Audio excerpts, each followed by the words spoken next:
The Morning Tailgate on Raider Nation Radio, 920, the flagship for the silver and black. Vince Sapienza, Vinny Bonsignor, Clay Baker, coming in live from Raiders HQ, Henderson, Nevada, day number 6, ahead of practice number 5.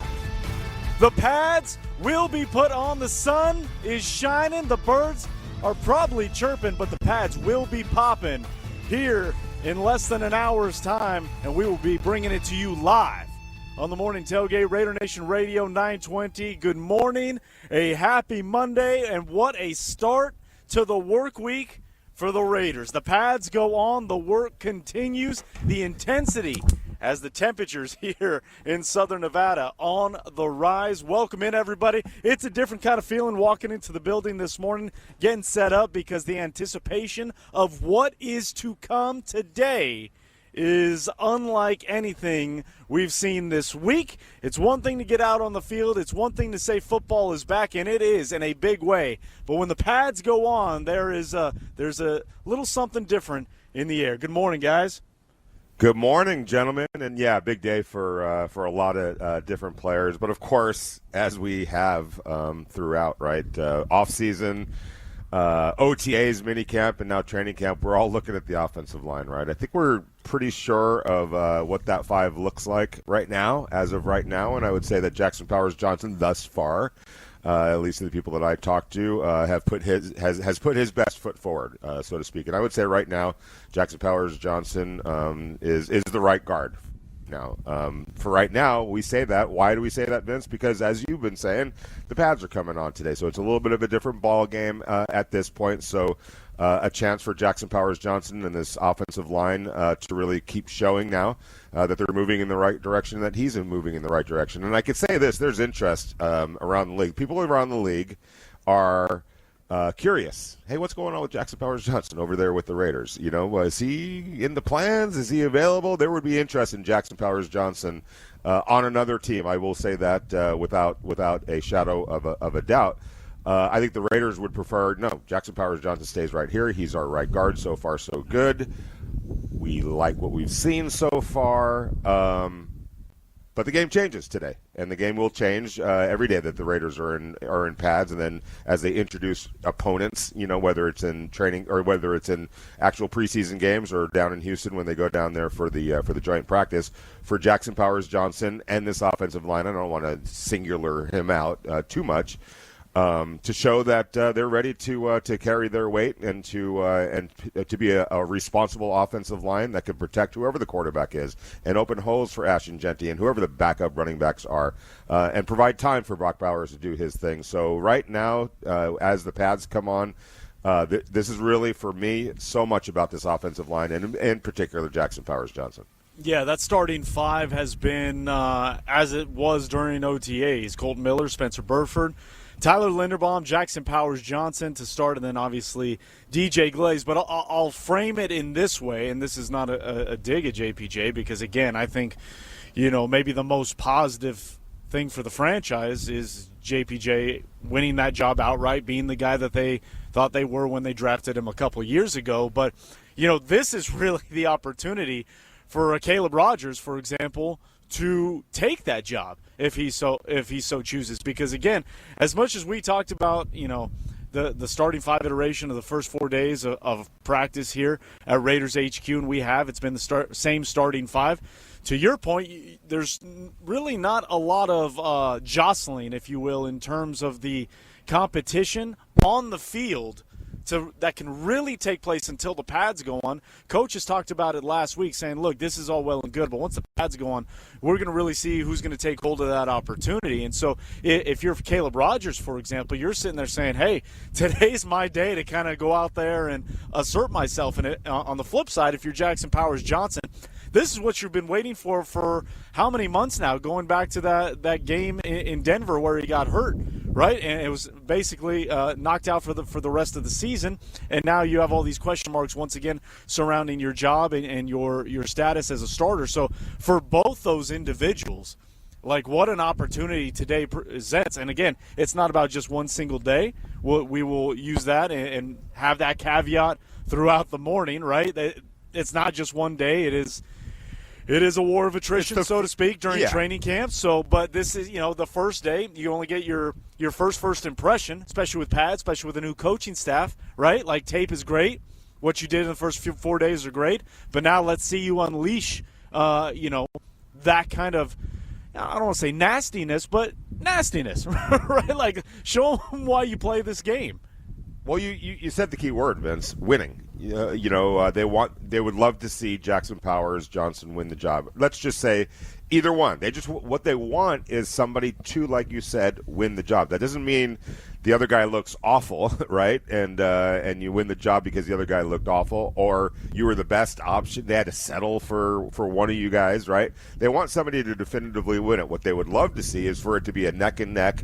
Man, we can't go wrong either way. But Jackson Powers Johnson got that last little push there at the end, or is just more well versed, whatever the case might be. He was the best option out of two really good options. I guess that's the best way to characterize it.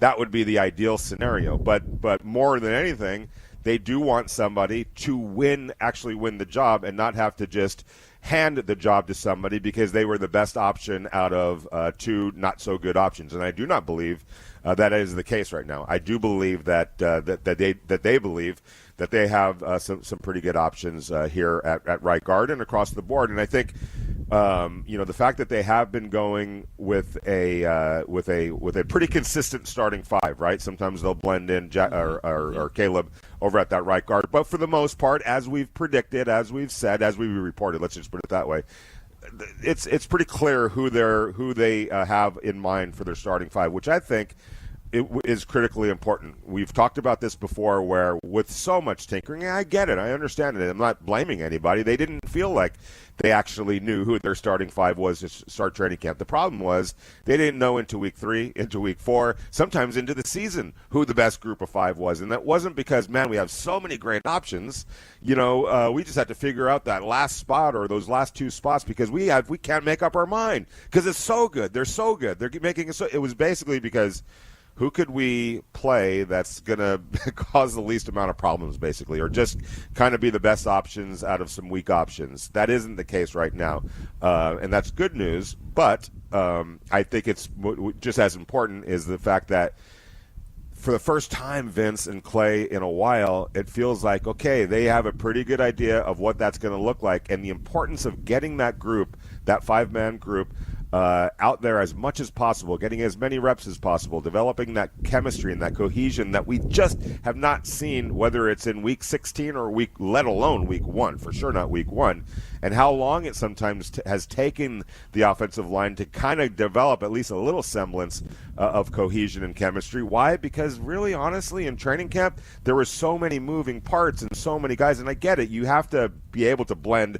some of those backups in because some of those backups are going to play with the starters at some point this season. Knock on wood, that doesn't happen very much, but it's inevitable in football that it's probably going to happen. So yes, of course, you want to get them some experience with guys, to their left and guys to their right, but you don't want to have to keep doing what they've been doing, which was we don't really know which direction to go in, so we just got to keep on tinkering, keep on, bringing guys in, sprinkling guys here, moving this guy over to this position to try to get it figured out. It feels like, Vince, they kind of do have it figured out for the first time in a long time early in training camp, and they're going to stick with that 5 or 6 until the right guard spot gets completely nailed down. But for the most part, you have a pretty good idea of what that starting unit's going to look like, and now it's about developing cohesion and chemistry with that group. That starting unit hopefully comes along sooner than later. And you made a good point of what it looks like when it doesn't come together and doesn't gel right away during these days of training camp, because you're stalling and you're waiting for the offense to get going because the offensive line isn't working in the kind of cohesion you need to. But if they see these early gains in this week and next week of camp, then you can see where maybe the offense could start trusting what the offensive line can do, and Kubiak can start installing the kind of plays he wants to. And now you got an offense that can get going, it can get moving. It's funny though, historically the last couple of years though, in this day of camp for the first day of pads, it would be the defensive line that would be winning their share of reps and kind of confounding what the offensive line wanted to do. And I wonder how great it will be for that group, that position group personally, the offensive line, if they start winning the battles and they don't let the defensive line just run right over them. So practice is getting set to start here in about 20 minutes' time. The first players are starting to filter on the field, as you can imagine, and to the surprise of absolutely nobody, Max Crosby, one of the first guys out here in full pads, raring to go. And before we get to practice, guys, I want to go through my notebook from Sunday's practice, and it kind of feels like the perfect precursor to what today will be in terms of the pads going on, as well as a nice segue from how we started the show with a focus on the offensive line, because the defensive line yesterday in particular, not only making plays in a big way, blowing up plays, right? Like ruining. How many times have we talked about, Vinny, just, the Max Crosby's, not the Max Crosby's, Max Crosby himself single-handedly wrecking practices, right? Wrecking reps and ruining the flow for the offense to kind of figure things out. That happened in a massive way on Sunday. But I guess the good news is it wasn't just Max. There was a convoy, if you will, from fellow defensive linemen that were blowing up plays before they even got started. And to say the trash talk, the chirping was loud yesterday is an absolute understatement. I mean, Max Crosby, we're used to it, right? We're used to him, but he was, even yesterday, was on another level. Like, he really was on another level yesterday in terms of letting the offense know, specifically Kirk Cousins, the leader of that offense as it stands, that, it's not going to be smooth sailing for them. And it was not on Sunday. Kirk had a fine day, not good, not great, not bad. Fernando had one of those days that you expect out of a rookie. First few days of training camp, we didn't see a lot of passes hit the grass from Fernando Mendoza. A lot of completions. Sunday, he had a few incompletions. Greedy Vance picked him off for what would have been a pick six, a beautiful pick six from Greedy Vance that just erupted all of Raiders HQ with fans in the stands and it happening right on that field in front of them. It was a massive moment in terms of practice. So the defense definitely had their way. And, offensive linemen, they don't forget, right? Like I was talking to Colton Miller last week. He goes, you could play perfect 95, 99% of the game, but that one time you don't, that's the highlight. Right? And so that's how the offensive line is kind of feeling in terms of, what the first few days of training camp are. Now's their opportunity to kind of, put their foot in the dirt and plant their flag, if you will. So I'm curious to see how the offensive line in particular responds to what we saw yesterday, which was, I don't want to call it a dominant day from the defense, but a fairly easy, not easy, but a fairly they won the consensus day. They won the win. They won the day. It was a consensus win, and so it's going to be interesting to see that reaction, because you have, with Klint Kubiak as your head coach, this is the other part, right? Like, he talked about it. I'm the head coach of the football team, but I was brought here to lead this offense at the same time, right, and get this offense on the right track. And you don't think that messaging has been delivered at some point between yesterday and this morning? I can almost guarantee it. So that's going to be a fun part. A couple other things I wanted to get through in my notebook. Brock Bowers has not just made a spectacular play every day. He's made multiple. That continued yesterday to the surprise of absolutely nobody. But him and Kirk Cousins really seem to be finding a groove. And as much as I give credit to Kirk, Brock just continues to be Brock, no matter who's throwing him the ball. It's not a slight on Kirk, because Kirk has made some great throws to him, but Brock is just, man, health, he's going to be touching 125, 130 catches. I mean, this guy is nice. Uncoverable. Nice. It's unbelievable what he's doing. Talked about Fernando's tough day. E.J. Williams had a great catch and run for what would have been a touchdown yesterday during team period against the one defense.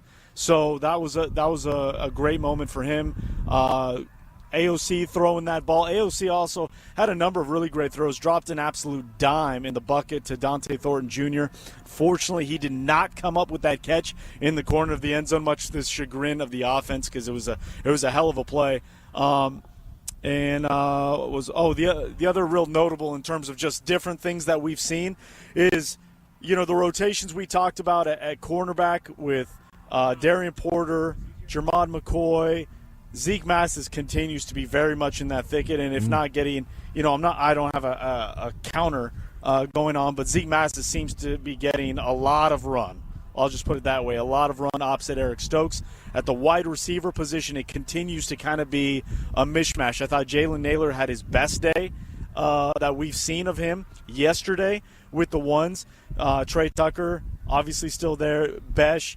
Dante Thornton, again, kind of – he's got to pick it up. Quiet. And when he is making noise, the one is the one that he dropped in the corner of the end zone. So that has to change. E.J. Williams, as I said, has gotten a couple looks. Malik Benson is really that guy early on in camp. He's one of the guys I talked about on Friday. Vinny and Clay, I'm really excited to see what he looks like with the pads going, how the defense handles him, how he handles the defense with pads on. Right, that's one of those other guys. But the other notable name, at least from the receiver corps, is Derek Young. Derek Young, who came over from the Seattle Seahawks, known as a core 4 special teamer under Klint Kubiak, very much going to be a part of that, likely here in Las Vegas. But he was getting a few snaps with the ones as well, and he is an imposing figure. He's stature. He's a big guy, big guy, and he can run. So interesting nonetheless. I'll take it with a grain of salt as, we're just continuing. As they stack days, we're continuing to pile on the information and kind of put the pieces and see what it all means. But, interesting day on Sunday. It was a hot one, but the defense definitely won the day. We'll see what Monday has in store, Vinny. Yeah, and the offenses, they've got pride, and I know talking to offensive linemen, it kind of pisses them off that time, like a practice like on Sunday where they're very limited in the fight back that they can respond with because they don't have pads on. So kind of is what it is, and Max was doing his talking, which I think was, hey, it's coming, you guys. Get ready. This is just the tip of the iceberg for you guys because tomorrow when the pads do come on, I'm really coming after you. And you just hope that the offensive line and everybody else on the offense says, okay, well, when we get the pads on, we're going to be ready for you. That's what you love to see. You want to see that banter, that back and forth, and the response. It was obvious that the defense won the day yesterday. Hey, offense is on you to respond, and they don't need to be told that. I know that there's no scoreboard up there, but they went back and watched the film. They felt it in real time that it was the defense's day today. Hey, offense, time for you to step it up. There's a couple of guys that I'm not even worried about with this team. One is Brock Bowers. Obviously, the other is Ashton Genty. I wrote about him. Go to California Post. Kind of did that whole comparison between he and Todd Gurley back in the day on how I think a bounce or a breakthrough season for Ashton Genty is out there on the table for him. He's one of them as well. Tyler Lindenbaum, Colton Miller, no big concerns. Obviously, Max Crosby, no big concerns with him as well. It's everyone else that really needs to kind of put their best foot forward. And if they do, then this can then this could be a real positive season for the Raiders. But guys like Brock Bowers, a freaking stud, man. Like there's nothing that he's gonna. There's nobody. Obviously it matters in terms of the big end numbers, the high end numbers, who the quarterback is, and how the offense is functioning. But he showed a couple of years ago, when healthy, what he can do, even with subpar quarterback play. He started off great last year and was right on pace, and then obviously got hurt. Just needs to stay healthy. Brock Bowers, just stay healthy, brother, because if you do, you're going to have a big year. Really interesting in terms of the cornerbacks. We've talked about Zeke Massis now for feels like months, and he's definitely responding, and he keeps getting a bigger opportunity. I really like that Jermod McCoy has been getting a lot of work, showed up in the number 2s and made some plays and is doing his thing. Remember, It's been a long time since he played football, so it's going to take him a little time to get his sea legs back under him. I think the Raiders are doing a great job of blending him in. Good to see Darian Porter get an opportunity. He's not going anywhere. He's going to be there in the fight, and even if he doesn't win the starting job, he's going to be an important player on this football team. So great to see the young secondaries and that young and how competitive that cornerback fight is over on the other side of Eric Stokes. The Raiders need that. They don't need one guy to step up. They need multiple players to step up. The roles will define themselves once that pecking order gets defined. But good to see that guys are taking not necessarily ownership of that position, but are already kind of making a difficult decision for the Raiders. That's absolutely what you want. But I feel like Fernando Mendoza had one of those days. Look, I see Matthew Stafford have a day like that. Like you see, Brock Purdy came to Vegas a couple of years ago and threw, 6-7 interceptions over the course of a couple of practices. You have it. That's going to happen. The important part for Fernando Mendoza today is to respond. Okay, I didn't have a great day on Sunday. He's experienced that in college. He knows how to get himself ready, to put it behind him, to take a look at the film, to figure out, all right, what did I do wrong? Was it my footwork? Was it my timing? Was it marrying my footwork to my timing? Was I not seeing things clearly? Did I have the right play? Was I overthinking things? Did I see it correctly? Whatever the case might be, I feel good about him going into the lab and studying it and figuring it out and having a better day for it today. But even if he doesn't have a great day today, there's a long way to go, and this is just the tip of the iceberg for him. So a lot of good things to come out of that first week of practice. Today is a big important day, though, for everyone to really say, okay, it's time to get physical. Let's go out there and get after it today. Yeah, and I just want to point a couple things out. Going back to Zeke Masses, we've talked about him for months, as you said, but we've really talked about him in a big way every day we've been out here at camp, and for good reason, right? And I'll say this because the Raiders posted on their social, I want to say it was Friday, a touchdown pass to Brock Bowers, right? Just a really good, clean touchdown pass. Zeke Masses was in coverage. And as much as that was a highlight of Brock Bowers, for me it was just as much a highlight of Zeke Masses. Because if you look at the coverage, it was sticky. It wasn't like he got burned. He was right there. It was a hell of a throw and catch. And, I take the comments with a grain of salt, but, people were sitting there saying, everybody's talking about Masses. Look, why are they posting this? And I'm like, if anything, that's as much a feather in the cap for Zeke Masses. Yeah. One, getting the call to go guard a Brock Bowers in team drill.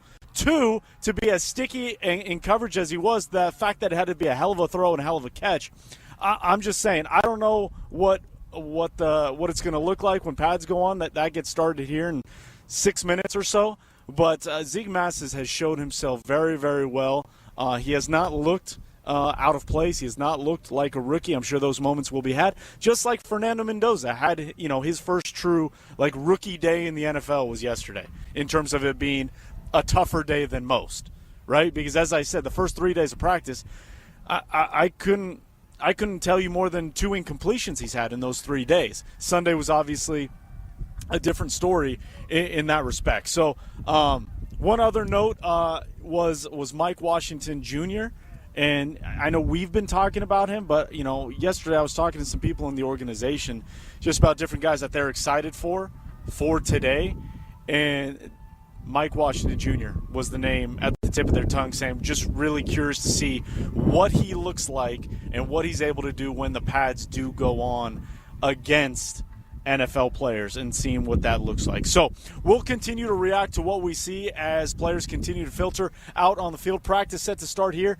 in a matter of minutes. 702-365-9200. Alexa Belcastro will be joining us at the top of hour number 2 right here on the morning tailgate. Practice runs till 9:15. Klint Kubiak, Raiders head coach, set to meet with the media after the first day of padded practice. We will bring that to you live right here on the flagship for the Silver and Black. But before we get there, hey guys, are you craving real Mexican food that's been doing it right for generations? Then it's time for Sal's Mexican Restaurant, a Central Valley tradition since 1942. We're talking about the kind of food that keeps people coming back. Stacked burritos, sizzling fajitas, legendary enchiladas, and those award-winning tamales that everybody's talking about. And here's the best part. Whether you're in Selma, Madera, or Fresno, Sal's has a location for you. Plus, Raider Nation, listen up. Sal's is also always about the silver and black. Whether it's game day, fight night, whatever the case might be, this is your spot. If you can't make it in, no problem. You can get salads delivered straight to your door wherever you are. Just go to salsmexicanrestaurant.com. That's salsmexicanrestaurant.com and place your order right now. They'll deliver it to you wherever you are. Don't wait. Don't settle. Sal's Mexican Restaurant, tradition, flavor, and Raider pride, served up fresh every single day. When our team can be competitive at all positions, and our young roster can push the veterans, and we're going to keep getting better.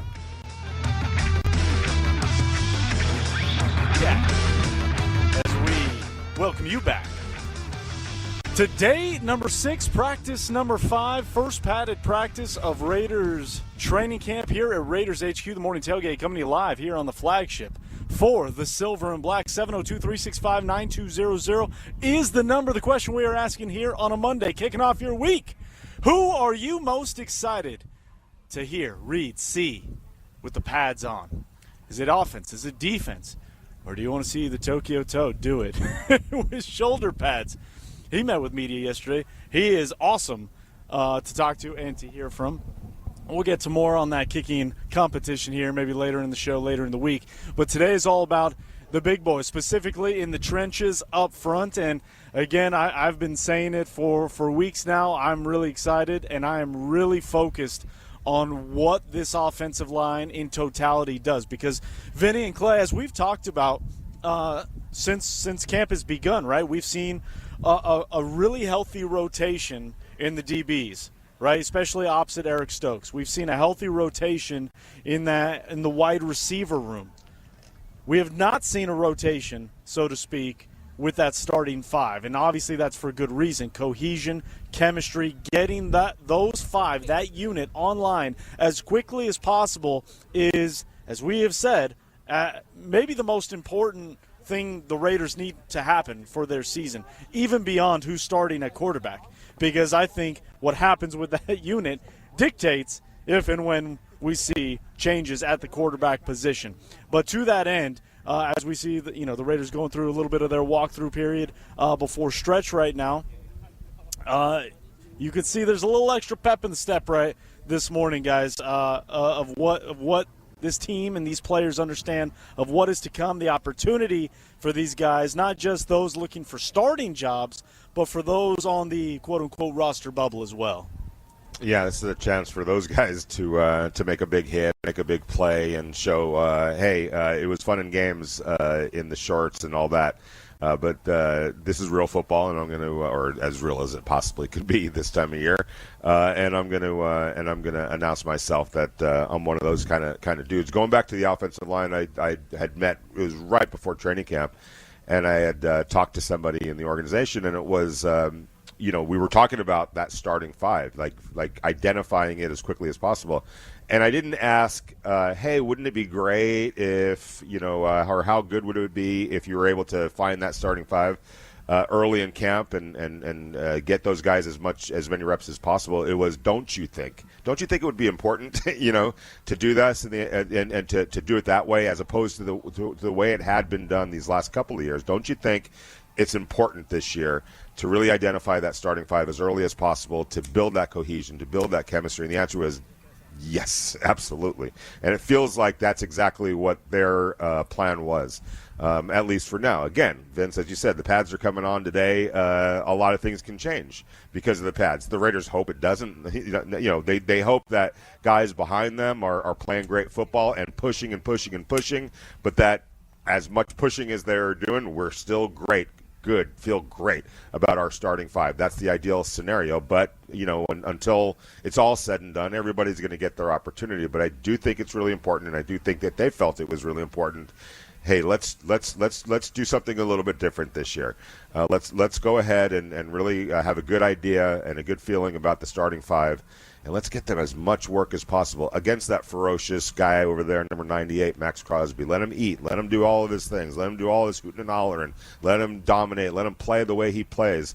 But let's try to have a plan for him. Let's try to let that sharpen ourselves as well. And really just the assignments, in that conversation that I had, what was expressed to me is you would put on the tape from last year. even during last year, and obviously looking back on it and going, guys, there were guys that were doing different things and, not on the same page, and it was killing people. That's why Ashton Genty kept getting met behind the line of scrimmage, and why there was no rhythm to the run game. There were so many times where the offensive line was dysfunctional when of all positions on the football field. I mean, obviously you need cohesion across the board on your 11 on defense and your 11 on offense.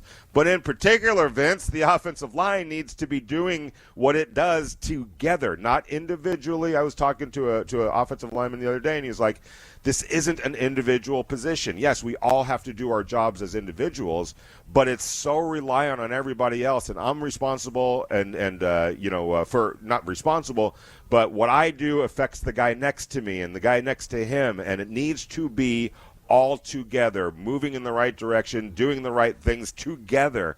And for so long, Vince, we have just not seen that with the Raiders' offensive line, and it was blatantly obvious in how this offense has performed over the last couple of years. And Clay, watching these walkthroughs, watching these warm-ups, again, try not to read too much into everything, but taking note of everything at the same time. Spencer Burford at that left guard spot, Jackson Powers-Johnson at that right guard spot, and when the twos come in, it's Charles Grant at left tackle, Caleb Rogers, who had predominantly all of last week been at that right guard spot, and number 2 is now at left guard with the twos, Trey Zune over at right guard, Jordan Meredith at center. So, to your point, Vinny, of, is Jackson Powers-Johnson solidifying himself at that right guard spot? I mean, if we're, trying to read too much into things, you might say, well, Caleb Rogers has been at right guard the whole time. Now he's at left guard. Is the question now at left guard? You know what I mean? Or are they just continuing the versatility that they have been all week long with Caleb Rogers and moving him back and forth? Trey Zune has obviously bounced around all over the interior offensive line since Wednesday, right? So that's not necessarily a surprise that he's gone from center to left to right, at least for today. Charles Grant has kind of been there at that left tackle spot. But even if you look at that second unit in totality, regardless of where you have him, Vinny, I mean, that also feels like an organizational win as well, right? Like you have 3 guys along that offensive line that you had an investment for. Of course, you'd love them to be starters, but you only got 5 starting spots, right? So when you have more bodies than what you can start, to see them at least making those strides, right? A Charles Grant at left tackle, Caleb Rogers consistently being moved, Trey Zune consistently being moved at different spots. It feels like an organizational win today. Again, padded practice has yet to start, but as we are moving through this process, everything feels like it's aligning and trajectory-wise moving in the right direction. Yeah, and what the movement of Caleb and Trey is an early signal to me is that they're preparing them to be the backups. Because as the backup, you're going to be backing up both guard spots, both tackle spots. It sounds like Caleb for sure is being trained as the left tackle. Hey, if God forbid, if Colton Miller goes down again, we need a better option than a Forsythe than having to go out on the open market where there's nothing, basically, just scraps from other teams that where guys didn't make the team, bring him in and have to be in a position where we have to play him.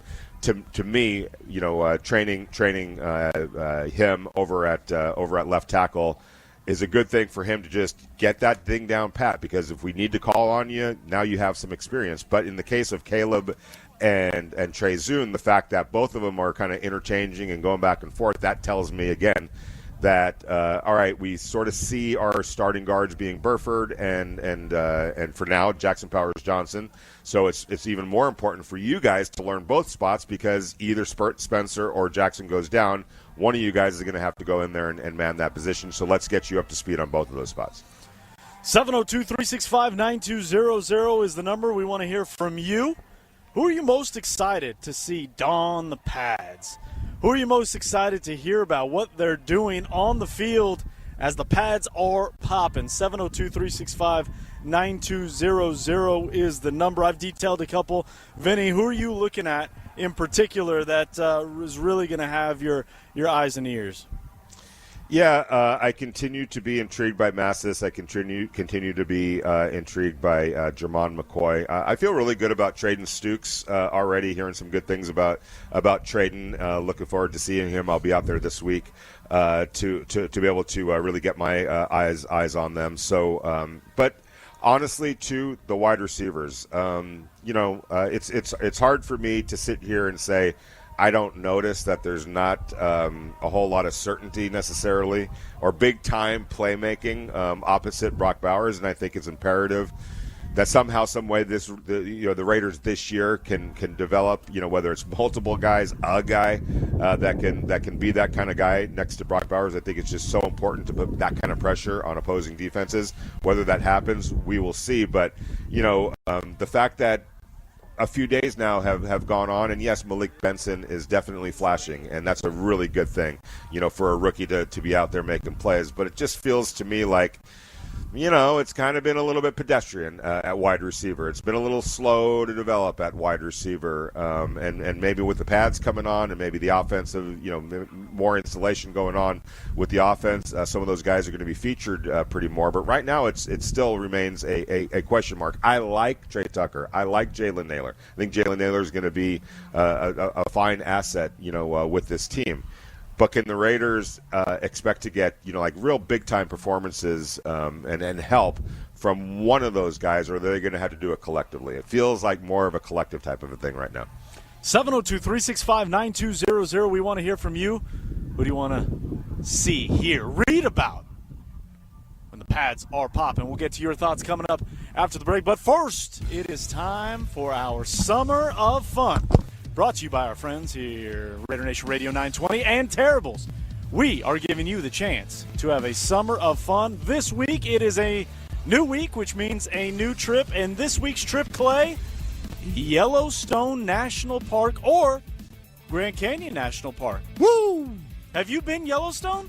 I haven't. Me either. I need to get to Yellowstone. Can we enter? 702-365-9200. All you got to do is text in the keyword of the day, flights. We'll get you to Yellowstone National Park plus lodging, cabins, a 4-night stay in the wilderness, in the woods, in the canyon, if you will, over at Yellowstone. All you got to do is text in the word of the day, 702-365-9200. And the word of the day, a fitting one, refresh. Refresh here on August 3rd, 2026. Text in REFRESH, refresh, to 702-365-9200, and you are in for a chance to win a summer of fun at Yellowstone right here on the Morning Tailgate, Raider Nation Radio 920. Radio 920, 702-365-9200. The question we are asking here on a Monday to start off the week, who are you most excited to see when the pads get a poppin', which is about to take place here momentarily because the stretching period is done. And one final little team breakdown, and away we go. That air horn will sound here in a matter of moments. Until then, let's get out to the phone lines. 702-365-9200. Kenny in Henderson. What do you got? Welcome to the tailgate. Hey, guys. How you doing today? A couple questions I had for you.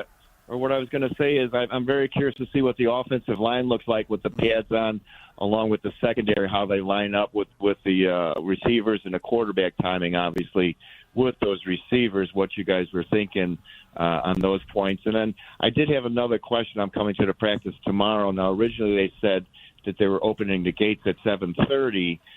Since the practice seems like it's starting at 7:30, they're going to be opening at 7 o'clock.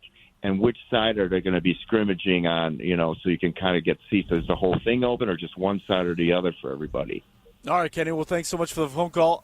So it's only one side of the field that is in front of field number 3. So you'll have that entire side of the field to sit, and they'll be practicing in front of you. They make sure that they practice when practice is open to the fans. They make sure they practice in front of where the fans are and will be. So no issues there. Practice does start at 7:30 tomorrow. My understanding is gates open at 7. I will double and triple check that with the powers that be when somebody walks over here. Practice is underway, so we'll get that here.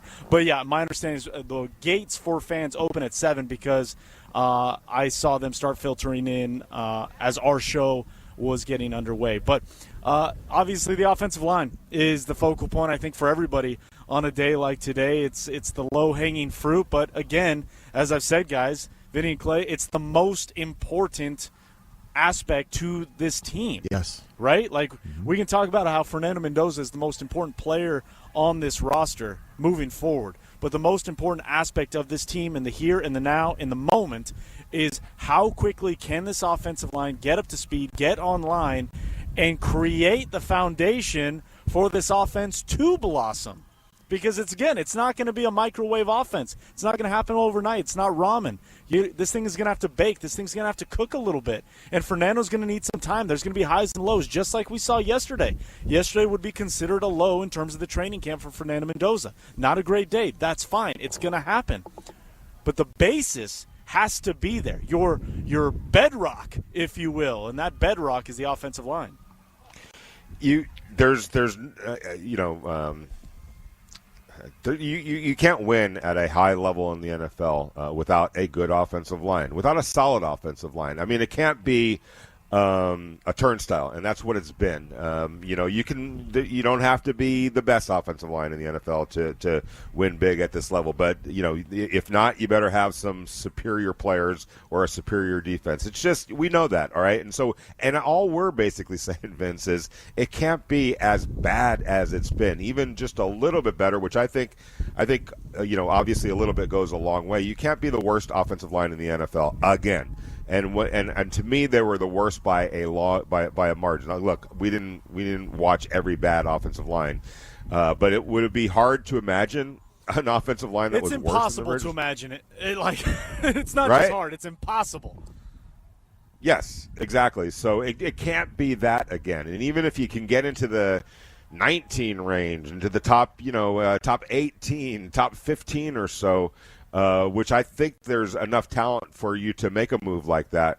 It makes all the difference in the world, because you can forget about all the fancy plays. You can forget about Ashton Genty having the type of season that would put him into upper echelon company, and maybe even in the conversation for NFC, or offensive player of the year. You can't have any of that. Kirk Cousins would be lost. Fernando Mendoza is not going to have a good season and won't have much of a chance. If it's what it was last year. So yes, maybe it feels like we are overdoing it or talking too much about it. But I don't think that we can, Vincent Clay, because we've seen how bad it's been, and we've seen how detrimental being that bad has been. The Raiders can never get out of first gear offensively because of that. 702-365-9200. I want to continue to get your thoughts up on the text line, as well as take your phone calls well into hour number 2 and hour number 3 here on the Morning Tailgate, live from Raiders HQ, Raiders' first padded practice of training camp. But before we get to more of your thoughts, joining us at the top of the hour is the one, the only, Alexa Belcastro. She is here at the table. She's been anxiously waiting. She's chomping at the bit to talk some silver and black pigskin. She joins us next here on Raider Nation Radio 920. Flying through into hour number 2 here on the Morning Tailgate, live from Raiders HQ, day number 6, practice number 5, padded practice number 1, here for the silver and black, here at training camp. Welcome back in, everybody. Raider Nation, happy to have you along with us as we are coming to you from field number 1. The Raiders breaking off into their individual groupings and drills in this padded practice. 702-365-9200 is the number. The question, the topic at hand. Who are you most excited to see, hear, read about, find out about, learn about as the pads go on for the first time ahead of the 2026 campaign? We'll get some more of your thoughts up on the text line. We will open up the phones here in about 20-25 minutes or so. But until then, joining us now live, tableside, fieldside, News 3 LV, Alexa Belcastro. Alexa, good morning. Good morning. I'm excited I got to watch you do my intro live. Did it? I'm sure it did not live up to no, it's lived up to all auditory. The expectations. Let me just tell you, Vince has been sitting in this nice area over here. He has some shade. Perfectly so I'm just shaded. happy I could be joining you right now. Perfectly shaded. Look at all the other media I know. I've been over there sweating. Look at all of them just facing the sun, probably ruining their Feeling retinas. like I'm going to pass out. Their poor epidermis, their skin. And then I get to join this nice shaded area. It's great. Alexa, all right. So, as I said, 6 days in, this is practice number 5, first with pads. It is just getting underway. After what you've seen through the early part of training camp, who are you most excited? What positions are you most excited to see as the pads go on and we go, quote-unquote, live, so to speak? I think you kind of touched on it before the break, but the offensive line, are they going to be able to create the run game that Klint Kubiak wants this offense to have? And I think we've kind of seen what the offensive line can look like, but I think positions could still move around if they don't create what Coach Kubiak wants to see. And then also the wide receivers, because it's just so wide open right now. I'm excited to see Jack Bech. I think that third wide receiver spot is kind of up for grabs. But then with the pads on, I'll be interested to see his physicality today. We've seen him line up in the slot. How can he do on the inside when things get more physical? So, yeah. Also, a lot of 22 personnel being ran, so that's also a question mark for wide receivers. Are you at all concerned that the wide receivers haven't necessarily been making noise in this camp? They certainly haven't been making noise, but I try to not look too far into it until the pads go on. I think it's just so hard to make assumptions so soon. But yeah, I mean, to be honest, Brock Bowers has stolen the show as far as making offensive plays as he normally does, but he's really been the standout. Alexa, when you look at what the offense could be, somebody like Ashton Genty's got to be taking a look at this portion of practice. When pads come on and this offensive line starts moving around, what do you envision for Ashton Genty? Because this time around, he knows that he's with an offense that really gets him, but this offensive line has to connect early in order for this to be a success. Yeah, I think that's where the offensive line is going to be huge today, because is he going to have the protection to run his routes, you know? And that's why we couldn't see his full potential last season. And I think, we've heard players say all week long that Klint Kubiak's offense revolves so much around the run and intricate run scheme. Mm-hmm. So in order for Coach Kubiak to really execute the offense he wants to see, it starts with the offensive line. And I think Ashton Genty is going to be the focal point of his offense. So, yeah, it's going to be a big day for the line. Alexa Belcastro joining us here on the Morning Tailgate. What have you thought of Kirk Cousins? Look, I know there was that video that went around after that first practice of the 5-yard sprints, and, Kirk go chains. Maybe he wasn't as fleet of foot as the rest of the guys. It felt like since then, and I know you've seen this as well, every time the quarterbacks break, Kirk Cousins is sprinting from one end of the field to the other. It's like he is making a point that he is not slow, despite what that early video showed. I'm curious, for all the attention we give Fernando, and rightfully so, what have you made of Kirk, his attention to detail, the command as QB1 as it stands, on Wednesday and continues on today? I got to start with, was it you who got that video yesterday? Because that was hilarious. I was crying, laughing. The way he was sprinting, the arms, it was great. Very intentional. There was more than just hey, I need to get to my next drill. It was there's somebody bothering me that That's I need to. It is. When your wife tells you to go get the dishes. It's trash day. Hurry up and get out there. That's all that was going through my head, to be honest, in that video. No, I think the video that blew up of him in warm-ups is crazy, because things that blow up on the internet, it's just, Jesse Merrick took the video, and that was not his intention of the video, but of course people spotted that out. Hey, I think he was warming up. I did not read into his speed before that video went viral. I'm going to be honest. The acclimation period. It was an acclimation period. Yes. Yeah, there we go. Not once did I look at him in this training camp and go, oh my gosh, Kirk is really slow. I didn't think that.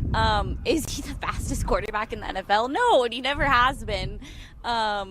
but I think he's looked like a vet. Mm-hmm. I think he knows how to run this offense. He's a step ahead on knowing this playbook, and it's really his intelligence and his veteran experience that has gotten him the starting job. That being said, I think we're still going to see Fernando Mendoza at some point in the season. I completely agree with you. What are your thoughts so far on the young secondary? I think today's a big day, and the next few days in pads are going to be a big day for that group, specifically the younger players. But your thoughts so far as we get set to take the pads or put the pads on today of the young secondary? Yeah, I mean, everyone kind of asks, like, what's first team, second team defense? It's kind of hard to tell before the pads go on. And especially because defense has one camp so far, and I hate to use that word because it's so early. But it's about winning, Alexa. We need to know who's winning. Before pads go on, it's hard to say, like, who's winning camp. But, yeah, they have been the standout unit, to be point blank. So, yeah, there's going to be a lot of competition there. Obviously, Jermon McCoy, he's someone I'm really excited about. He's looked healthy. He's looked good. Traden Stukes, I just think he's going to be the sleeper of the Raiders draft. Something about him, the way he carries himself out here, it's like watching a vet. Like it's like he just gets it. So I'm excited to see what he does as well. I love that capture you had up on X about Rob Leonard staying hands-on with the linebackers during practice. What do you think it's like for him right now as he's been able to kind of like envision what he's wanted to do, but also being able to take a look at every position group on defense and trying to hone their craft and trying to get them a little bit sharper than what he's seen before, because he's working with an interesting group of linebackers this time around. Right, yeah. I asked him about what he wants to be known for on defense, the identity. They're still kind of finding that, but he just said make a lot of noise. So I think what that means is heavy on the blitz, aggressive, and you can tell that's what he preaches here at camp. He's in their face in drills. He's sometimes even partaking in them. So he's just very hands-on with them, and I think that gets the defense fired up because, I mean, hey, your coach is in it with you. So he's it's a different look than what we saw last year already. Follow her on the X at Alexa Belcastro, too. Alexa Belcastro joining us live here on Raider Nation Radio 920. All right, we've talked about the demeanor of Klint Kubiak. We're going to hear from him after today's practice, and it's amazing. As much as everybody wants to get high and low and excited about this player, I mean, no matter who you ask Klint Kubiak about, he is in the pocket. His heart rate does not go above 50 beats. It's almost impressive, the demeanor in which he is consistent with, right? Like, that's just who he is. So that's a good thing. But the reason why I bring that up is because coaches, in their first stint, they want to make a name. They want to make an impact. They want to put their mark. But to that point, he hasn't changed who he's been his entire career. And I think he even talked about that during the offseason. Might have been at the Combine with you, Vinny, is players can see through frauds. Players can see through guys that aren't being who they are. So when we talked to Klint Kubiak on Friday, and again we're going to talk to him on today, I'm curious, what you gather from him in terms of, the way practice is kind of unfolding, the structure, and what it means for not just this season, but I guess the longevity of his tenure and what this means for the Raiders. Yeah, you're totally right that players can see through that. I think it was Max who was talking on his podcast with Fernando. Like, he was telling Fernando, like, I just love that you are your authentic self, no matter whether you think that's dorky or nerdy or whatever you are, just be it, and then you get players' respect, and that's Klint Kubiak. For Klint Kubiak, it's just an even keel guy. Like you said, I wish I could handle my day-to-day life like that. He seems like he takes on stress very well, and hey, maybe that's coming from a coaching family. He knows that's how you have to be. He's been around the game so long. I was talking with Jack Bech yesterday, and he said this is hands down, I mean, obviously this is his second year, so I don't want to say the best coaching staff he's experienced. But, yeah, compared to last year, like, he just feels like it's very intentional. He said he feels like he knows what he's doing more out on the field, and I thought that was interesting. Like, he knows his role more. He knows how to do it, why he should do it. Everything's broken down to them a little bit more so they understand. And that's where you hear paying attention to detail. You hear Coach Kubiak use that a lot, and I think that's something that's already helping the players. Yeah, I think that's a little bit of combination of Jack going into his second year and maybe some coaching issues from last year. But that's, I guess, water under the bridge. Good to hear that Jack and a lot of other players have a better understanding of what they have to do this year. That's pretty important when it comes to football. Hey, we've got a chance to see Nakobe Dean and Quay Walker over there at linebacker. Knock on wood, both of those guys play, a full complement of seasons. But in terms of them and maybe the backups, at linebacker, anybody catching your eye? And also got to ask about Kion Sloan, who I've heard a lot about during OTAs, and it feels like he's starting to maybe even work himself into some packages. Yeah, I think the linebacker core it's really competitive group right now, and that's refreshing to see from last year.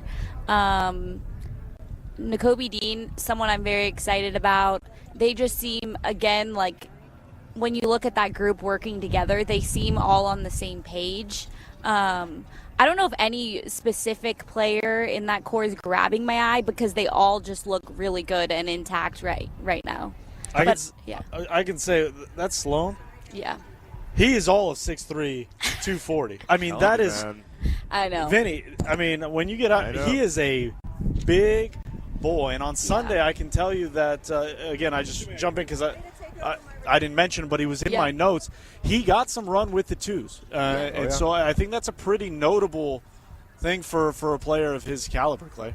It's good to see that kind of impact player, especially if you could find one as an undrafted free agent. That's wonderful. And I also wonder, like, with this inclusion of talent, how Max Crosby is starting to feel, not only coming off the surgery, but having the kind of like acquisition of talent around him. I wonder what it's like now in this portion of practice where now the pads will come on and the communication becomes more dire and more important. How do you think he's been able to work with the other guys, especially like Quay Walker and Nakobe Dean at linebacker? I think it fires him up even more. There was, I want to say it was the second practice. Quiddy Peg kind of ran into him, and he gave him a little shove. And, then Quiddy was like, oh, I don't want any part of that. He just put his hands up and was like, my bad.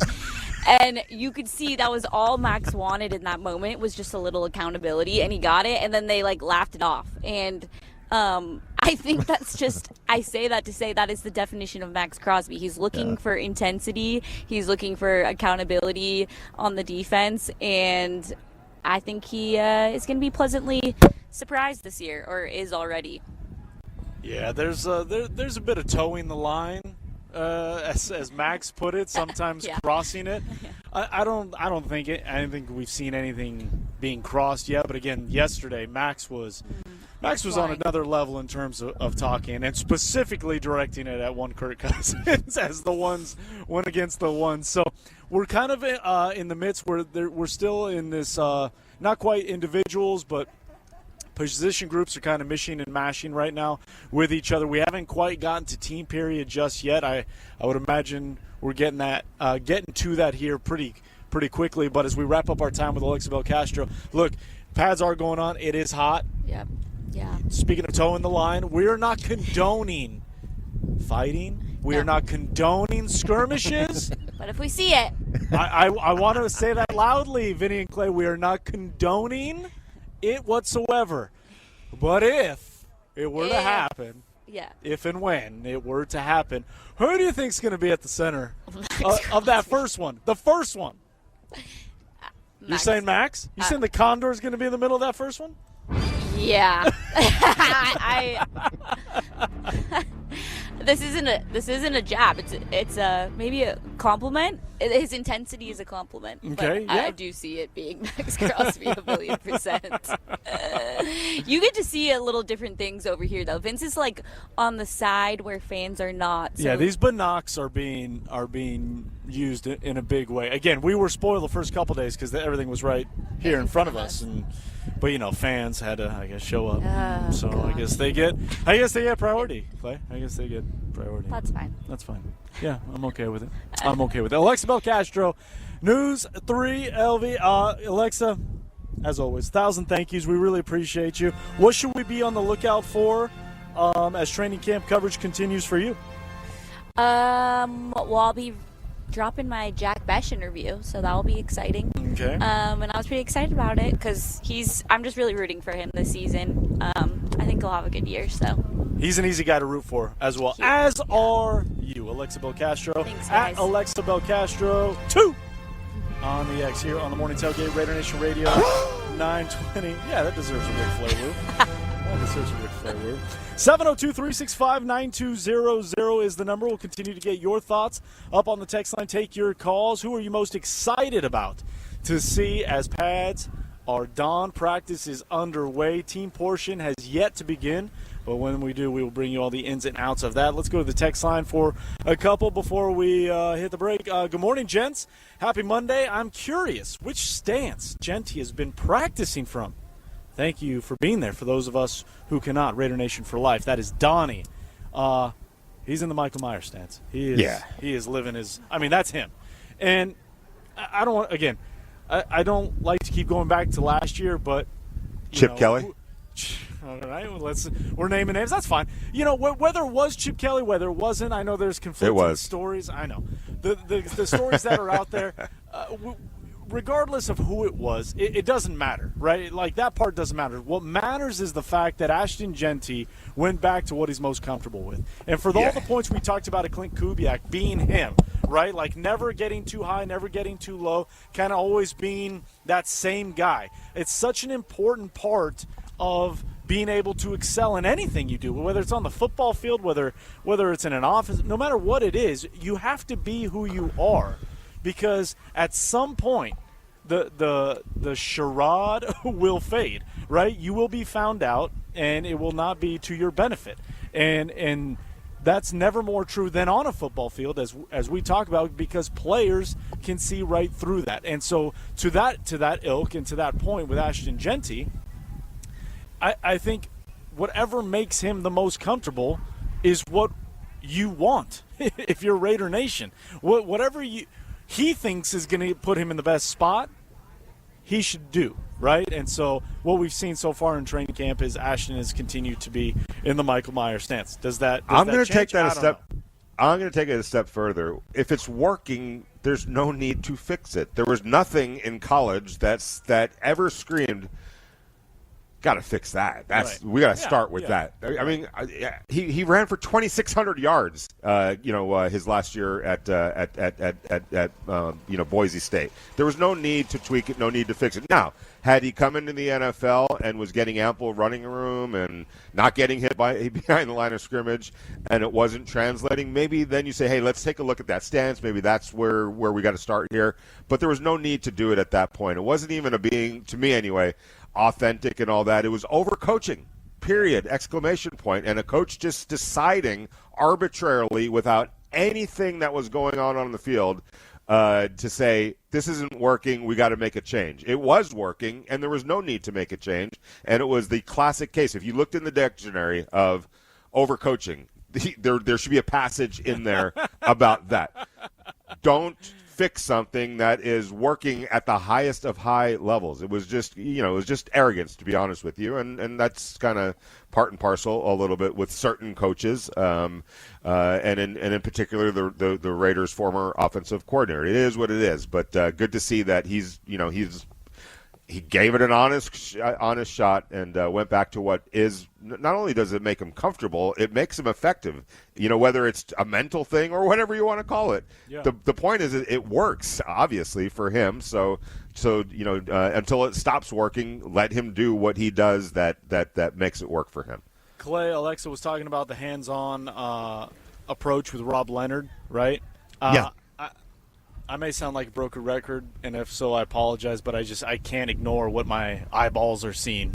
If Rick Dennison was any closer to these reps with the offensive lineman, he would have pads and a helmet on himself. He'd be blocking a wedge. Forming a wedge. He would be the sled himself, or working the sled. Like, it is just unbelievable what a difference. That's What a music to difference our this- ears, isn't it? Yeah, what a difference this is. And again, I'm not trying to beat a dead horse there and point to things that weren't last year, but it's such a contrast compared to what we saw at this time a year ago. Maybe it gives us a glimpse of how good he's been over the years and why he has this kind of stature of being one of the best offensive line coaches, of the modern era. There you go. 702-365-9200. Let's open up the phone lines. Let's take some calls. Raider Nation, we want to hear from you. Training camp is underway. Padded practice is a go. Who are you most excited to see with the pads on? 702-365-9200. But first. Hey guys, when it comes to your health, when it comes to feeling good, when it comes to your weight, and maybe you're kind of looking in the mirror going, yeah, that's not me. That looks a little bit. I'm a little bit bigger right now than what I'm used to being. But you always say to yourself, you know what? It's something that I got to get on, but I'll start tomorrow. Well, guess what? Those tomorrows run out pretty quickly, and it doesn't have to be that way. And in fact, you have a real opportunity right now with City MD. If you're tired of feeling sluggish, frustrated with your weight, dealing with daily aches and pains, or just not feeling like yourself, it's time to take control. City MD in Las Vegas offers personalized wellness and weight management programs designed for real lasting results, but they don't stop there. City MD also provides advanced pain therapy and primary care, giving you a complete head-to-toe approach to your health. One team, one plan, built around you. More energy, less pain, better health, real confidence. And here's the thing.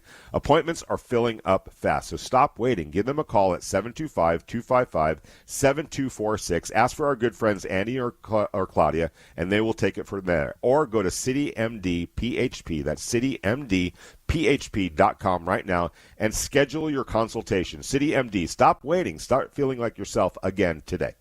Talking about the early progress from the Raiders from this past week and the excitement from the team to finally get pads on, and that day is here. Again, still waiting on team period. It's almost like they are really building this thing up. Like SummerSlam was this past weekend, and they were really building up that main event. That's kind of what it feels like. There's a lot of precursor. It looks like the team is getting a little hydration break right now, coming together, and we may be getting into team periods here just shortly. So we'll get to that. Let's get to the text line here very quickly. Raider B, one question I had coming into the season was how Rob Leonard would be as D coordinator.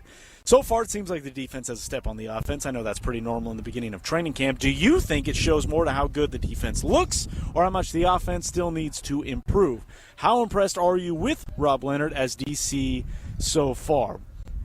Well, I'll just speak to a couple things, Vinny. The defense typically in training camp does always kind of have the edge, right, on the offense. They're going downhill more than the offense. There's a lot more thinking and figuring out, I need to go over here, and things like that. It's a little more slow moving for the offense at first, but obviously that changes as training camp goes on, hopefully for the better, and then you get more of kind of an even back and forth, if you will.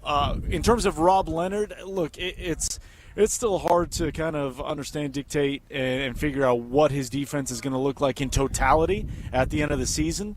But as Alexa talked about, the one word he continues to use in talking with us is noise. He wants to be a noisy defense. Whatever that means, he wants it to be noisy. And I think what he means by that is not just communication, but by really causing all kinds of chaos, right? Really causing madness. No slow blinkers, very aggressive. And at the end of the day, that's kind of word salad. At the end of the day, he wants takeaways. And that's what he wants his defense to be defined as. And so obviously there's a lot of work to be done with a lot of new faces that are on that defense, a lot of youth that has been infused in that defense, but that's how he wants it to look. So far, the defense has provided a few takeaways here in training camp. For sure, and I'll add a couple things to that. Takeaways and then closing plays. Get off the freaking field on third down. How about that? Big plays when you have to have them on those money downs in the red zone, on third downs. Takeaways without question. What we're talking about are plays that have real impacts on the game, right? A turnover can flip the field. A turnover can tilt momentum in your direction. Getting the other team off the field on third down, which unfortunately has been an issue for the Raiders defense. Not only does it get the ball back to your offense, but maybe it preserves that 7-point lead or keeps the game within reach, right? So noisy in terms of make plays that matter and make it loud and make it, because that gets the crowd going too if you're at home, right, Vince? I mean, you make a sack on a third down or a sack on a second down to force a third and 20. Can you hear the crowd at Allegiant Stadium going nuts in a situation like that? So yes, noisy. The noisier, the better. And I agree with you. It all starts, with the turnovers. And I will say, when you go back to what you're saying about the offense being, the defense being a little bit ahead of the offense this time. Yeah, a little bit of a caveat to that. All right, why have we? Think about this for a second. When John Gruden was here, it was basically reversed. By his second or third year, it was usually the offense was well ahead of the defense, right? Because the offense had Derek Carr, they had stability, they had continuity. It was John Gruden's system, and there were times during training camp where it was like, man, they are just cutting up this defense right now, right? Remember those times when we saw that? All right, we haven't seen that, Vince, in a while, and you want to know why? There's a couple different reasons. One, the quarterback play has been lacking, the offensive line hasn't been good, but in addition to that, there hasn't been any continuity, man. Like it's changing by the minute, it feels. So here's hoping. I'm just going on off a little rant, and I do believe that this will be the case. Here's hoping that moving forward, there's going to be continuity, because it would be great for the Raiders to get back to a point where the offense can be ahead of the defense, or at least neck and neck with the defense from beginning to end. And that's the ideal situation. You have a really good defense, you have a really good offense. But these days where it's going to take a while to learn this new offense and download this new offense, and what does this offense coordinator do? What's the technique that offensive line coach is teaching? Blah, blah, blah, blah, blah. It seems like it's happened every year for the last, well, it doesn't seem like it has happened every year for the last 3 years. Right. So you're darn right that the defense is probably going to be ahead of the offense, because the offense is, as you said, thinking more and what am I supposed to be doing here? Where are my hands supposed to be? What are we doing here on this combo block? Am I supposed, all of those types, the quarterback reading, all of that stuff plays into it. So, you just struck a nerve with me right there when you say that the offense is, or the defense is ahead of the offense. That doesn't always have to be the case, and here's hoping that it won't be the case anymore for the Raiders, because they're going to have some darn continuity with that offense moving forward. Yeah, you got to expect some changes. I mean, last year the Raiders on third down defense gave up 106 third down conversions. That's abysmal. They're ranked 30th in the league on third down. Yeah, see, we need a lot of noise with that, Vince. right. And I could see if you're too quiet on defense and not enough noisy, that means you're doing too much thinking, right? Or just not making plays. And not making plays, and there's hesitation, and then it just falls into each other and it becomes this putrid hole of a mess on defense. And I think for Rob Leonard now, if he's getting a chance to do things differently his way, he wants to at least say, like, listen, let's get off the field, but also if you're communicating and noisy, that just shows me a little bit more that you know what we're asking you to do and you're playing with confidence. And that's what we haven't seen. We haven't seen this defense with confidence in a long time. All right, a quick period here at training camp of team period 11 on 11. Fans are waiting on bated breath every time Fernando Mendoza drops back. His first pass to Malik Benson, again, tough for me to kind of see through the mass of humanity, but it looked like it was dropped as opposed to a bad pass. So dropped to Malik Benson. They are now in a new period, and this is the period that is really putting on a show for the fans, because it is right in front of all of them. They are doing one-on-ones, receiver, corner, full pads, and Zeke Masses just got the best of Dante Thornton Jr. Eric Stokes getting the best of, I believe that was Jalen Naylor. And this next drill, who do we got? That's Derek Young. Derek Young making a – so because there's a lot of oohs and ahs happening right now on the far field, and I was trying to figure out what was happening, because on the farthest part of the field from where I sit right now are the one-on-ones between the DBs and the wide receivers. This also includes tight ends. Brock Bowers, as you can imagine, made his catch. No problem. Of course. On Taron Johnson. So a lot of oohs and ahs right now. And this is really where that intensity that we were talking about, Vinny, really kicks up a new gear. Especially, 11 on 11 is one thing, but when you get into one-on-ones, right, where you are just being showcased, and there's a lot of hands. You got the pads on, so you can get physical. This is really where you start to see that fire kind of start to burn a little bit. Yeah, I completely agree. I love those. I love those drills, but maybe this year even more so for me, Vince, seeing them when they get into 11-on-11, because again, the run blocking for those wide receivers, right? That's going to be a very important component. There's going to be guys that work their way into that wide receiver rotation. I think we're safe to say that Jalen Naylor and Trey Tucker are fine, yes. But whoever gets that third, opportunity is going to have to block. They're going to have to be multi-dimensional. I'm really curious on Malik Benson, what he looks like in that regard. I think he's already flashing as a wide receiver. Obviously, that's a good thing. He plays wide receiver, but he's also going to have to block, and there's also going to be the special teams component for him. But in particular, again, we keep talking about this, and we mentioned it at the start of the show, the cohesion that and chemistry that offensive line needs to have. I can go in totality with that offense and in totality with the defense, and it raises the bar a little bit, and it gets obviously more physical when the pads come on. And I want to see that both of those groups in totality in that setting, because what's really doomed the Raiders quite a bit over the last few years is really just a lack of chemistry, a lack of guys knowing what they're supposed to be doing, a lack of collective cohesiveness, whether it's the offensive line, the offense in general, or that defense. So, I love watching those one-on-one battles. It's very, very important.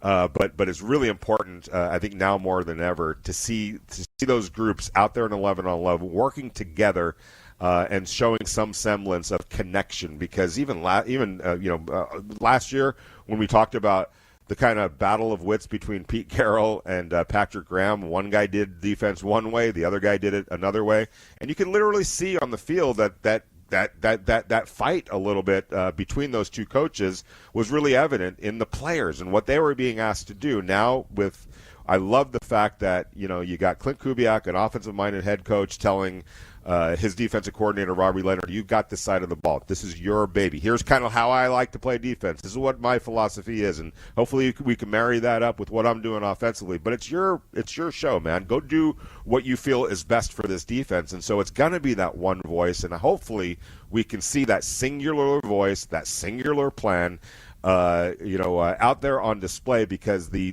defensive players are playing with that unity and with that singular voice, not multiple voices. So I continue to watch these one-on-one drills. Couple tough reps for the rookie DB. Zeke Mass is getting called for PI on Dante Thornton Jr. Trayton Stukes kind of got turned inside out by one Jalen Naylor.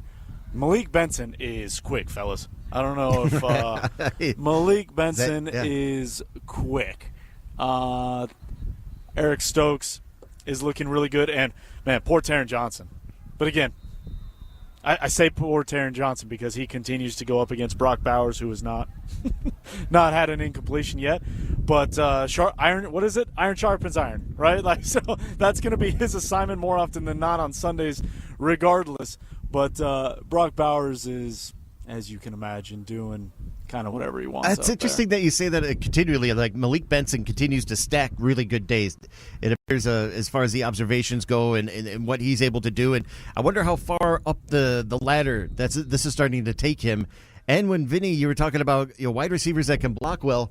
Can Dante Thornton start possessing that ability to block well and stay on the field longer, or will he start getting, superseded by somebody like a Derek Young, 6'2", 220, with somebody that we know that can block, but also somebody that Kubiak felt very highly of and made sure that he was brought over rather quickly in the free agency period.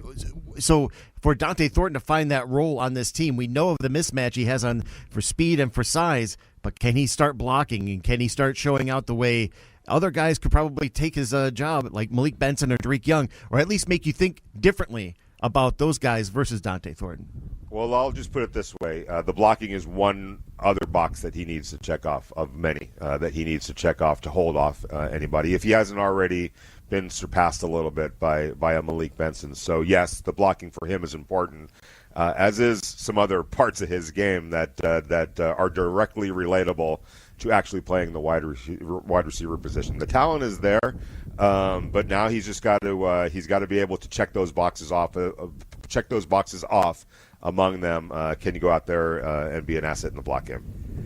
Guys, Zeke Masses is as physical as any corner is right now in these one-on-ones. I mean, he is not afraid to get his hands in there, to use his physicality. Cameron Richardson had a really physical, dare I say, dominant rep against Jack Bech. You can see as the reps are going up, the physicality, the aggressiveness is also starting to kick in a major way. On cue, Malik Benson. Malik Benson might be unstoppable on a slant route. I mean, there's 4 yards of separation every time he runs, and he's not, and he's good. running against guys on this roster. So, really interesting stuff. 702-365-9200. We'll continue to give you a look in as to what's going on here at Raiders training camp, which has about 30 minutes left. Raiders head coach Klint Kubiak set to meet with the media around 9:15 or so. So hour number 3 for us. We'll bring that to you live right here on the Morning Tailgate. It's Raider Nation Radio 920.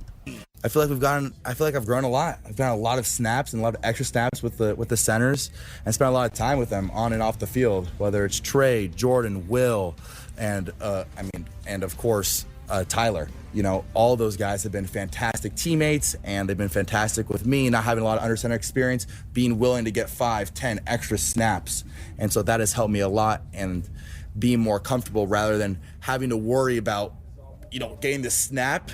Especially when it was early on, like, oh man, 50% of this play, like I need to get the snap or else the play doesn't go. To then, okay, I'm more comfortable. I believe in my preparation and believe in the preparation the other centers have done as well. I feel comfortable. Let me look at the defense. Let me digest my process and system. That is one Fernando Mendoza talking about getting his work done under center and that progress being made right there. As we were back in team period for the Raiders, 11-on-11. Ashton Genty just broke off a huge catch and run, much to the chagrin of the nation. Huge roars over there, and Vinny, I feel like we're going to be hearing that a lot more this season. Ashton Genty catching passes out of the backfield, also of note, running with the first team defense. Started with Darian Porter, but looks like Jermon McCoy getting a turn with the ones. Telling you, man, he and Massis can really well, and Traden Stukes, obviously. We keep talking about Vince about this young secondary, and if Jermod can start making a little bit of a run here, which I would expect him to do. Look, a player like that, we know what the injury history is and what that can mean for the longevity. This might be a situation where got to get him on the field and get as much as you possibly can out of him, hopefully for a good long time. But really the only way you find that out is by getting him out there. And he's too dynamic of a player to just be over there watching from the sidelines. So it'll be interesting to see how he handles it. I liked the fact that Massis was playing, with the physicality. There's a couple things going on. One is, are you going to be able to go in there and be a good tackler and be physical in the run game, when the pads come on. But the other part of that is the fine line. We know that he could get handsy and be physical in terms of a pass defender. But obviously I want him to be completely aware of that. But one way to be more aware of that is by go out there and do your thing, and then let the referees kind of determine what's good and what's not good. Now, Vince, that's going to change sometimes from game to game, referee to referee, right? And that could get frustrating, just like it is with a hockey referee or a baseball umpire. Everybody has a little bit of a different interpretation of things, but hopefully, as the referees kind of rotate in throughout these practices and the one in Houston and then in the games, he's going to have a better idea of what's allowable at this level and what's not allowable at this level. So I would say go do what you did in college and learn the lesson, maybe the hard way or maybe not, that, hey, what you did in college is actually going to be okay here in the NFL or not, and now it's up to you to make that adjustment and understand what that fine line is. 8 coverage penalties, is one thing that you like the fact that he's physical, but at the same time for Massis in college to make that transition, those little things have to be tweaked. And just so, just getting more reps will probably get there. But even so, 49 games in college that he started. Yeah, he's a guy that could definitely use a lot of his expertise just in the college game alone of being able to go and say, look, I've earned my spot here. I know what needs to get done. And especially being technically proficient on tackling, that goes a long way too. Massive play from Fernando Mendoza over the middle to Malik Benson for a massive gain. Love to see that. A couple plays before that completed pass from Fernando. We came out of the break with the sound of him getting work under center while he was in the shotgun. It was a low snap. He was able to pick it up and get the pass off to I believe it was Shedrick Jackson for the completion. So you're seeing Mendoza kind of under fire here a little bit as he makes another completion over the middle. This one to who is that? Oh, looks like Mike Washington Jr. out of the backfield. He's gotten a few passes out of the backfield in this padded practice as well. The running backs are going to be a big part of the passing game. For all the talk that we discussed about the wide receivers, and Vinny, I think your point is well taken in terms of, guys maybe not popping just yet in the wide receiver room. Running backs are going to be part of that passing game as well. We'll continue the conversation into hour number 3 right here on the Morning Tailgate live from Raiders HQ, Raiders Training Camp. It's Raider Nation Radio 920. Here on the Morning Tailgate, Raider Nation Radio 920. Vince Sapienza, Vinny Bonsignore, and Clay Baker coming to you live from Las Vegas on a Monday, August 3rd, 2026. Live from Raiders HQ, Raiders Training Camp, the first padded practice of camp.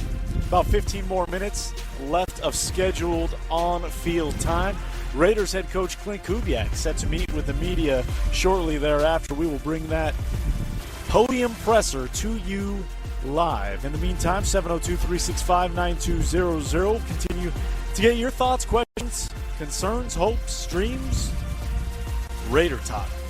First padded practice. Are you most excited to hear about? Talk about? I will tell you, Fernando Mendoza, just based on that one period alone today, a vastly improved practice from Sunday, which I think even just in a vacuum, right? Like that feels like a win because you don't want repeat offenders, as Fernando Mendoza said to us himself. If you're going to have bad reps, you're going to have bad sets, you're going to have bad practices. How do you respond? How do you bounce back from those? And again, to this point, it seems like from my vantage point, Fernando has had a much better day compared to what he had on Sunday, and a better day overall for the offense in general compared to the defense in this first padded practice. You could really see that fight, that battle, that back and forth tug of war, if you will, really coming alive and coming to fruition. So really great to see that, at least from the offensive standpoint. Again, a couple takeaways from that team period. Jermon McCoy getting run with the ones, and he really looks athletic and dynamic. And man, we keep saying organizational wins and wins in general, Vinny and Clay, but man, that's a more than one feather in the cap for the silver and black if that can pan out to be a starter for the Raiders. Yeah, and I mean, obviously, outside of the health, I can't. It's hard to envision him not. He's just too good. That's some guys have it, and he's got it. So hopefully, as we say, knock on wood, that he's going to be able to stay out there for a good long period of time because he's got NFL talent. That was clear. Not surprised at all with Fernando Mendoza bouncing back. And look, Vince, yesterday's struggles may not have been anything about, X's and O's or repeated mistakes or anything like that. Sometimes you're just not as sharp. Sometimes the other team is playing pretty well. Sometimes you're just a second off, right? Or, just doing just a little bit too much thinking rather than just going out there and playing freely. What I've come to respect about Fernando Mendoza, and all we have is to go on is college, is in those moments there were literally games.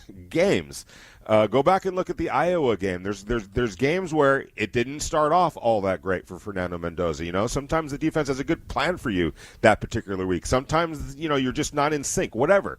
But in games, And from weeks to weeks, when it wasn't always that great, there was always steady improvement. He has a way about him of shaking it off, brushing it off, and understanding, just stick with it.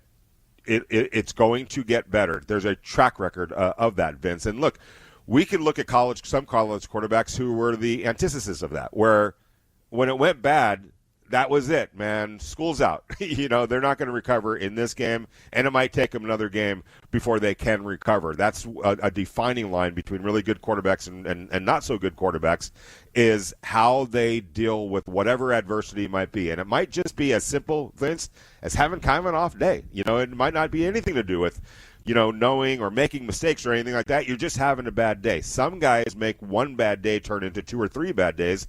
Other guys, and I think Fernando is one of these guys, at least based on what he did in college and maybe what he did yesterday to today, is, all right, that happens. Let's just move on to the next day. I know what I got to do to respond and be better. And, there was a moment on Sunday, Clay, that Fernando, they got to the line of scrimmage, and he's making his calls, and he looks over, and he looked frustrated. They were out of alignment. Mm-hmm. And he kind of gave like a bit of a frustration. It's like, back in the huddle, let's go. Love that. But here's the thing. Fernando was in the wrong.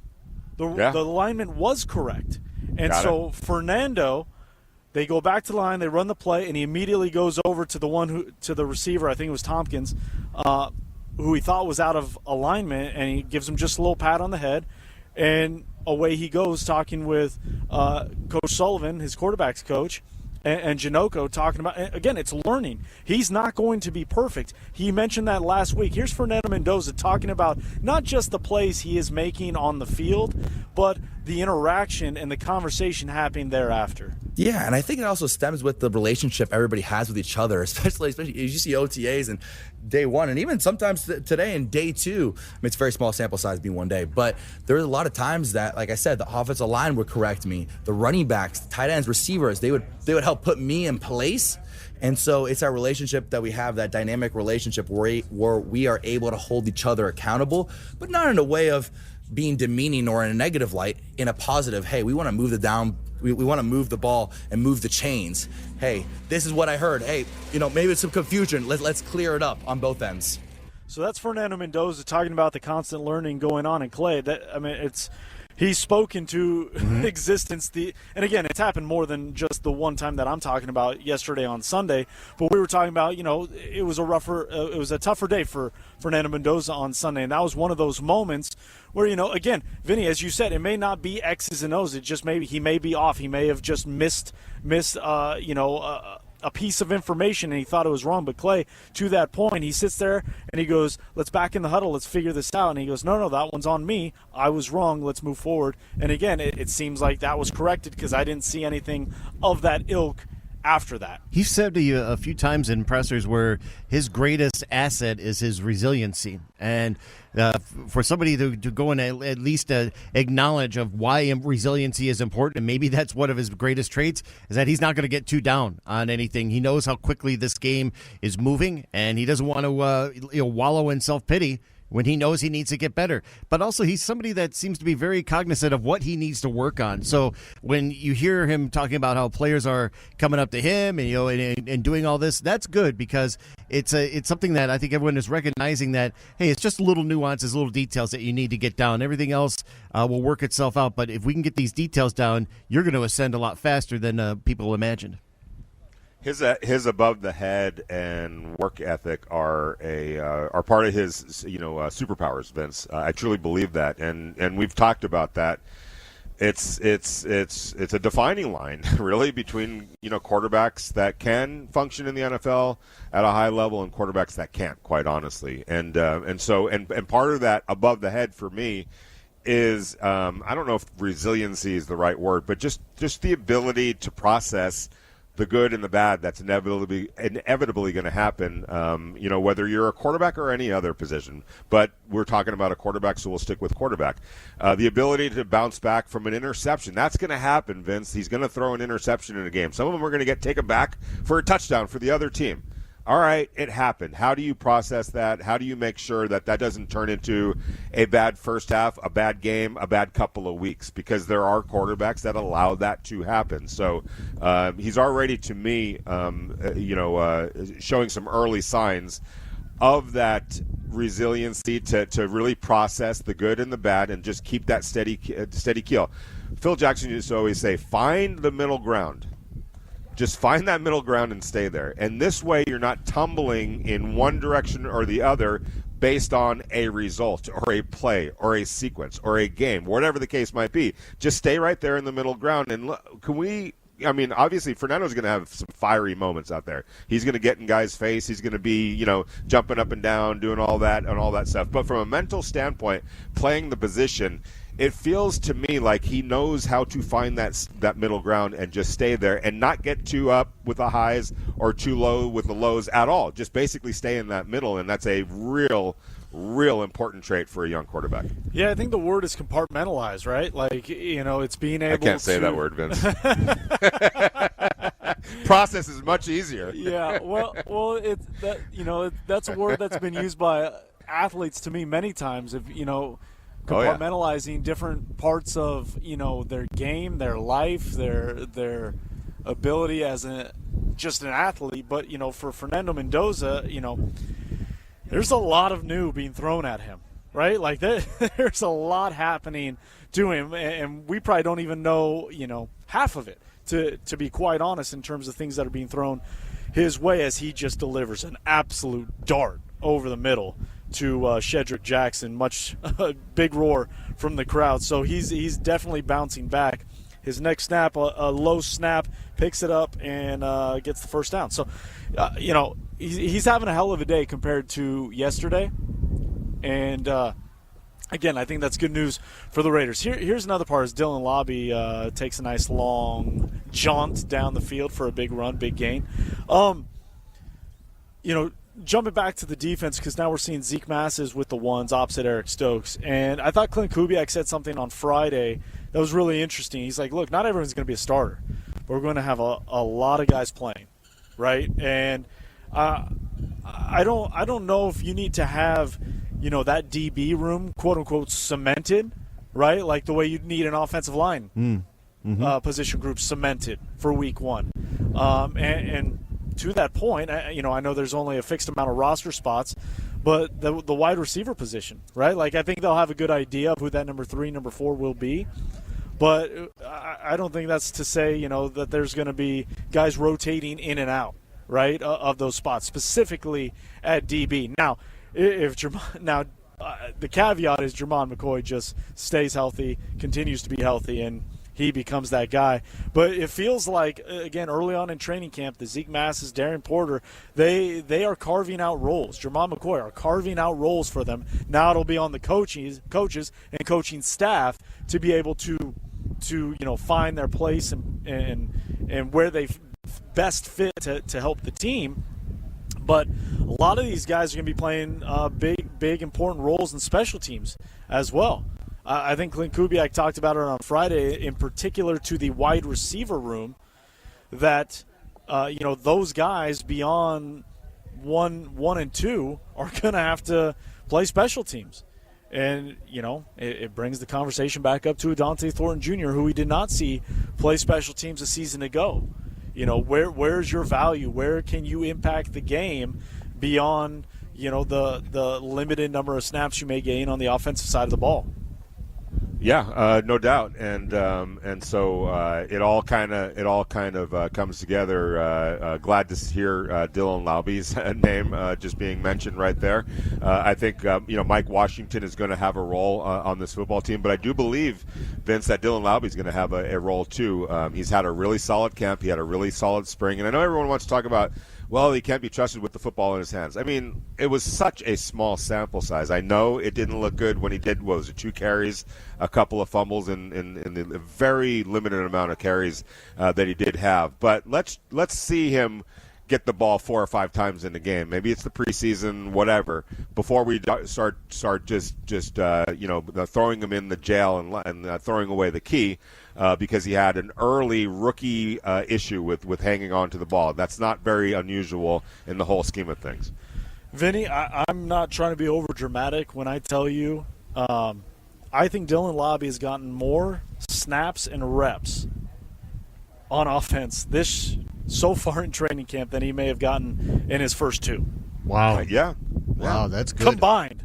Yeah. I mean the amount of run and reps and time with the ones that he is getting in team period and in everything has been absolutely noticeable, and you can't ignore it. And so as good as he has been in terms of the special teams for this team and valued in terms of that manner, he is getting some real opportunity with the offense to make an impact with the ball and these ones. So it's absolutely noticeable, and you can't ignore it. It's just like you can't ignore what we're seeing from the young DBs and Zeke Massis and Jermon McCoy opposite Eric Stokes. Darian Porter's still very much a part of that, don't get me wrong. But, again, the opportunity feels like it's there for a lot of guys in training camp, as it should be. That's what training camp's for, right? To not just weed out the ones who can, but to see the ones who can and how many of those guys can make an impact. Yeah, and, you look at Jermon McCoy, he was born to be a cornerback, and right? I mean, you just look at him and you watch him, and that's what he played. That's the position he played in college exclusively, right? Oregon State, Tennessee, until he got hurt. And at the time he got hurt, he was literally probably at that time, even in a non-draftable year, arguably a top 5 cornerback in college football, period, exclamation point. Zeke Massis, how many games did Clay say he played? 49 games, I think it was? Yeah. That's a lot of football Big at time. one position. Now, yes, he played different cornerback positions, but the point is he played cornerback in college. You go look at, for Darian Porter, that wasn't the case, and he was always going to be behind the 8 ball a little bit coming into the NFL and learning and continuing to learn how to play cornerback at the highest level. So when you think of it from that perspective, Zeke and Jermon have a little bit of a leg up, on just the positional awareness, positional understanding than Darian Porter does. Not to say that Porter isn't and won't have a role with this team, because I believe he will, but I'm curious on what that role is exactly going to look like. Oh, it's good, though, because as far as McCoy, I mean, how many rookie corners can you find that you may not have to worry about? You can put them on the field, and you're not worried about their lack of experience or their lack of ability. He seems to be one of those very few exceptions. Practice is officially a wrap, so that is day 5, or practice 5, day 6, now officially in the books for the Silver and Black. They are breaking off into their position groups to break down. There are fans in attendance, so they will do their work in terms of signing the autographs, as they did in a big way yesterday, making a lot of memories for Raider Nation. Always awesome to see. Raiders head coach Klint Kubiak will be joining, will be set to step to the podium here in a matter of minutes. We will bring that to you live. But in the meantime, let's hear from Rob Leonard, who was talking about the competitiveness of that secondary and what he sees from that group. I was listening to Kirk talk about the quarterback competition. It's like they're competing, but you're not lined up out there against the other guy. So in the room, it's like you're competing against yourself, the other guy. If he made a play, you want to make a play. They all are such different players in how they play corner. It's nice to see the brotherhood in there, and then watch them out here competing, trying to help each other. How do you see this? How do you do that? It's really how it's going. And that's Rob Leonard, Raiders defensive coordinator, and I can attest, being on the sidelines, being right up next to that defensive secondary group, there is a lot of communication going on the sidelines. After reps, team drills, 7-on-7, whatever it may be, there's a lot of conversation, and it's not just old to young, it's young to young, it's young to old. It's truly a conversation, as opposed to, just talking down to whoever it may be. I mean, it is a legitimate conversation going on. Raiders safeties coach Matt Robinson talked yesterday, and his communication alone has been one of the most notable that I've seen in terms of coaches and these young guys. Just the amount of information that they are bringing to these guys. Again, not just in the rooms and the film rooms that we can't see, but I'm talking between reps.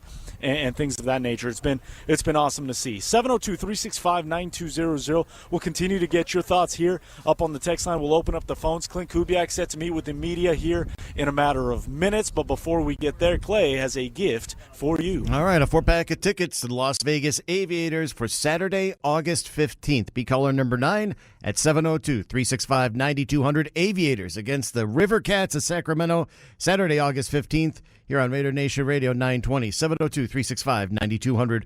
Back with Klint Kubiak's press conference here on Raider Nation Radio 920. Inside the morning tailgate, Raider Nation Radio 920. The first padded practice of training camp is officially in the books. Practice number 5 is done. Stepping to the podium now, Raiders head coach Klint Kubiak. I know. A little busy. All right, guys. Right when you guys are. Let's do it. Klint, I know as a coach you can never become comfortable, but this far through camp, is there anything that you're pleasantly surprised by, something maybe you didn't expect to be as far as you are? I think we just have a professional group of players. You know, they care about getting better. You know, we don't have any turds. We got guys that want to be here, that want to win, that want to change this place, and so I'm really happy with that. You know, I was going to. You know what happened to Michael Mayer? Yeah, he just busted his nose open. He'll be all right. The 3 running backs who worked out, how much is their contribution to special teams the tiebreaker for that next running back spot? Absolutely. Those guys, you know, whoever the second and third back is, those guys have to be core special teams players for us. And when you're evaluating them in the draft, you got to take that into account. So I know that John does a great job of getting us guys that can play multiple spots, that being teams. You mentioned Hezekiah Massey. I want to see what it looked like when the pads came on. I know it's only been one day, but what did you see early on? I didn't notice them, so I got to go watch the tape. Nobody threw it over his head, though, so that was good. There hasn't been a player up here who hasn't talked about culture all week. How do you define it? Because they say it's better. How do you define it? Yeah, well, I think it's really important that it's those guys that define it. There's things we talk about in team meetings, but words are really just words, you know. So I think the most important thing is we go watch our tape, and then we talk about what is acceptable and what is not, what effort looks like, what it doesn't look like, and then we let the players go set that standard. So it's their game, not ours. What did you think of between the cornerbacks and the wide receivers today with the pads on for the first time? No, it's fresh off the field. Got my eyes on a lot of things, mainly to make sure we're staying up, which you didn't do a very good job of today. But we'll go watch the practice film and see where we are. What did you have your eyes on today? What did I have my eyes on today? It's about guys being able to practice the right way with their pads on, not cheap shotting each other, not hitting each other from the side, thudding the right way, practicing like professionals. What's your thoughts about Malik Benson's progress throughout camp? He's got a good head start, playing good football. He has a lot in front of him, a lot that he needs to prove to us. What's stood out about Jalen Naylor's camp so far? Bringing Jalen here in the spring, he had a baby, he missed some practice, so I just wanted to see where he was at, learning the system. But he's picked up right where he left off. We expect big things out of Jalen. He has high expectations for himself. I think he can get better as we keep rolling. You got 3 Georgia players in your defense. Does that give you sort of instant chemistry along those lines? It does. It's a phenomenal program there. Happy to have those guys and hope that their toughness rubs off on the rest of them. Where do you see him fitting in this offense? He's got a long way to go. He's got to learn the scheme, but his mind's right. He cares, and he has to go show us he can be a force in the run game. It's going to happen naturally with pads anyway. Competitive. It was. That's what it should look like every day. Yesterday it wasn't good enough, so we're looking for leaders to drive the energy of practice. There was some snap issue. There was some low snaps, but it seemed like he was able to salvage the plays a little bit. Is that kind of what you want to see for a quarterback? Yeah, that's part of playing the position, but we have to get that cleaned up. But that's why the quarterback's got to be one of the best athletes on the field. Got to grab a low snap and then be able to jump on it when it's over his head. Talked about wanting to see Fernando respond to adversity coming into this camp. Just how have you seen him do that so far? It's our 4th practice. There'll be more adversity to come, to be determined. It's one thing for a player to be asked about an assistant and say nice things. It's another when they bring it up. And your players are universally bragging on your staff. What's that tell you about the guys you hire? that's the expectation. Our guys are extremely coachable. I think when I hear something like that, it just makes you want to work harder for those players, and be at your best for them because they're counting on us to get them better. For Fernando having a bit of an up and down day today, how much of that is mental when you're stepping into the NFL for the first time, seeing guys come at you in pads? Yeah. That's, there's 60 to 80 plays in a game, and there's going to be ups and downs, and, what quarterback can get the rest of the other 10 players playing at their best. So that's what we're looking for, and there will never be a perfect game or a perfect practice. But, I think he's doing a good job. I don't expect him to be perfect right now. That's good. Thanks, Coach. All right. Thanks.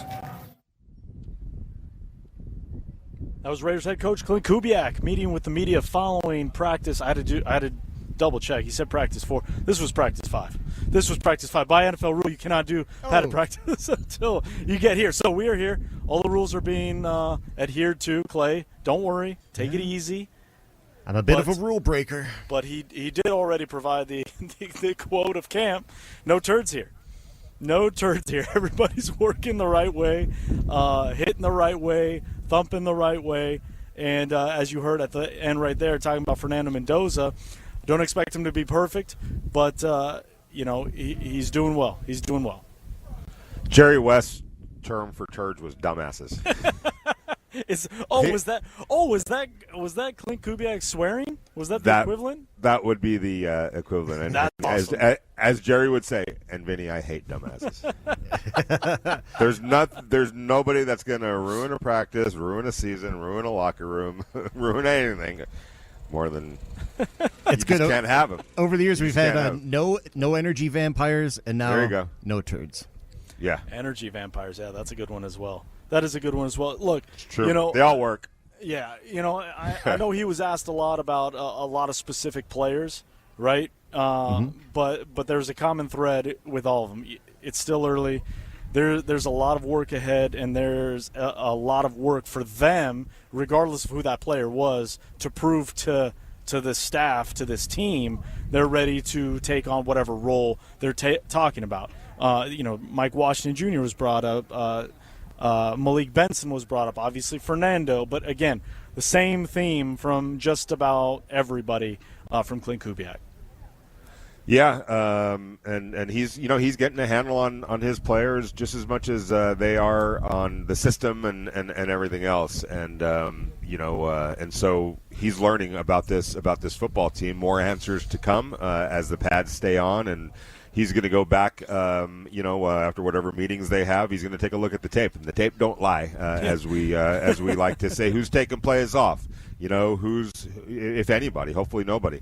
Who's got the right techniques? Who's got the right fundamentals? Who's got the right, pace about them? All of that, and it did sound like Fernando had a much better day today than yesterday. I'm not surprised at all by that, but it's another good little sign that he's made from the right type of stuff. Yeah, he kind of brought it up like more adversity's on the way for Fernando. So the way he's responding now is exactly what he's kind of like looking at. And as far as like, all right, you're going to have more coming to you. Don't let this build up. Keep trying to get better and improve. And I think just using that kind of pragmatic approach and not setting really high expectations right now and driving in pressure where there doesn't necessarily need to be pressure right now is a good thing. Yeah, I can, and like I told you, I can attest. I saw it. Much better day from Fernando. Like, strides better than what yesterday was. Sounded like Klint Kubiak didn't like yesterday's practice in general, just in terms of, today was more of what should be expected in terms of the energy, in terms of, the work that got done. So, you take that, and again, that's camp, though. That's camp in a nutshell. Highs and lows, the grind, the battle through, all of it. I think it was Q that asked the question about Zeke Masses, and he goes, I think he said, I didn't notice him, but I didn't see any passes go over his head, so that's good. Gonna go, Yeah. Klint Kubiak, to the point that he made about other players, there's a lot of work ahead. Klint's trying to get a handle on a whole mess of players right now. So, Vinny, as you mentioned, going back and watching the tape from practice is equally important in terms of gaining that information as practice was in general, to be able to decipher and then figure out who gets that next opportunity starting tomorrow. Yep, for sure, and I'm hoping that he's going to like what he saw from Jermon McCoy and and Zeke Massis. I could hear Q in the background there, but Jermon McCoy and Zeke Massis and with the pads coming on, the physicality of Zeke and understanding that fine line as well between being too handsy and or being properly handsy and going over the line and costing your team a 15-yard penalty. And those 8, penalties sound like a lot, and it's probably 8 too many if you're gonna be honest about it. But 8 in 49 games, some perspective was needed because he did play in a whole. It would be one thing if it was eight penalties in 20 games or 8 penalties in 18 starts.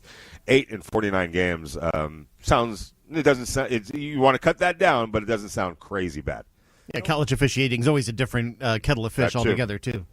Practice may be done, but the large contingent of media that is now back on this side of the field where the shade is. And there's a lot of heckling going on. I don't know if I appreciate it, but Q Myers putting on the headset. Hold on, man. Where's professionalism? What's happening here? Well, I mean, there's a live mic on, man. I mean, I don't even know if my mic's on. Is the heat getting to Q? Is the heat getting to Q? No, the heat's not getting to me. I see a microphone, and I know what to do with it. That's man. right. It's like a magnet. It's a magnet. Hey, man, that's what we're supposed to do. But it's a good day out here. The wind's blowing a little bit. Amber Theo Harris is standing right here as well. Like, we got the whole party here. What's up, Amber? Beautiful. Amber, we got another observations. I got all the observations. Q, we were talking. Harris is here too. Go ahead. Q, we were talking about, Fernando had a little bit of a rough day yesterday. It's understandable. He's a rookie. That's going to happen even to establish NFL stars. But I'm not surprised whatsoever that he bounced back with a much better practice today and kind of shows a little bit more of what he's made out of.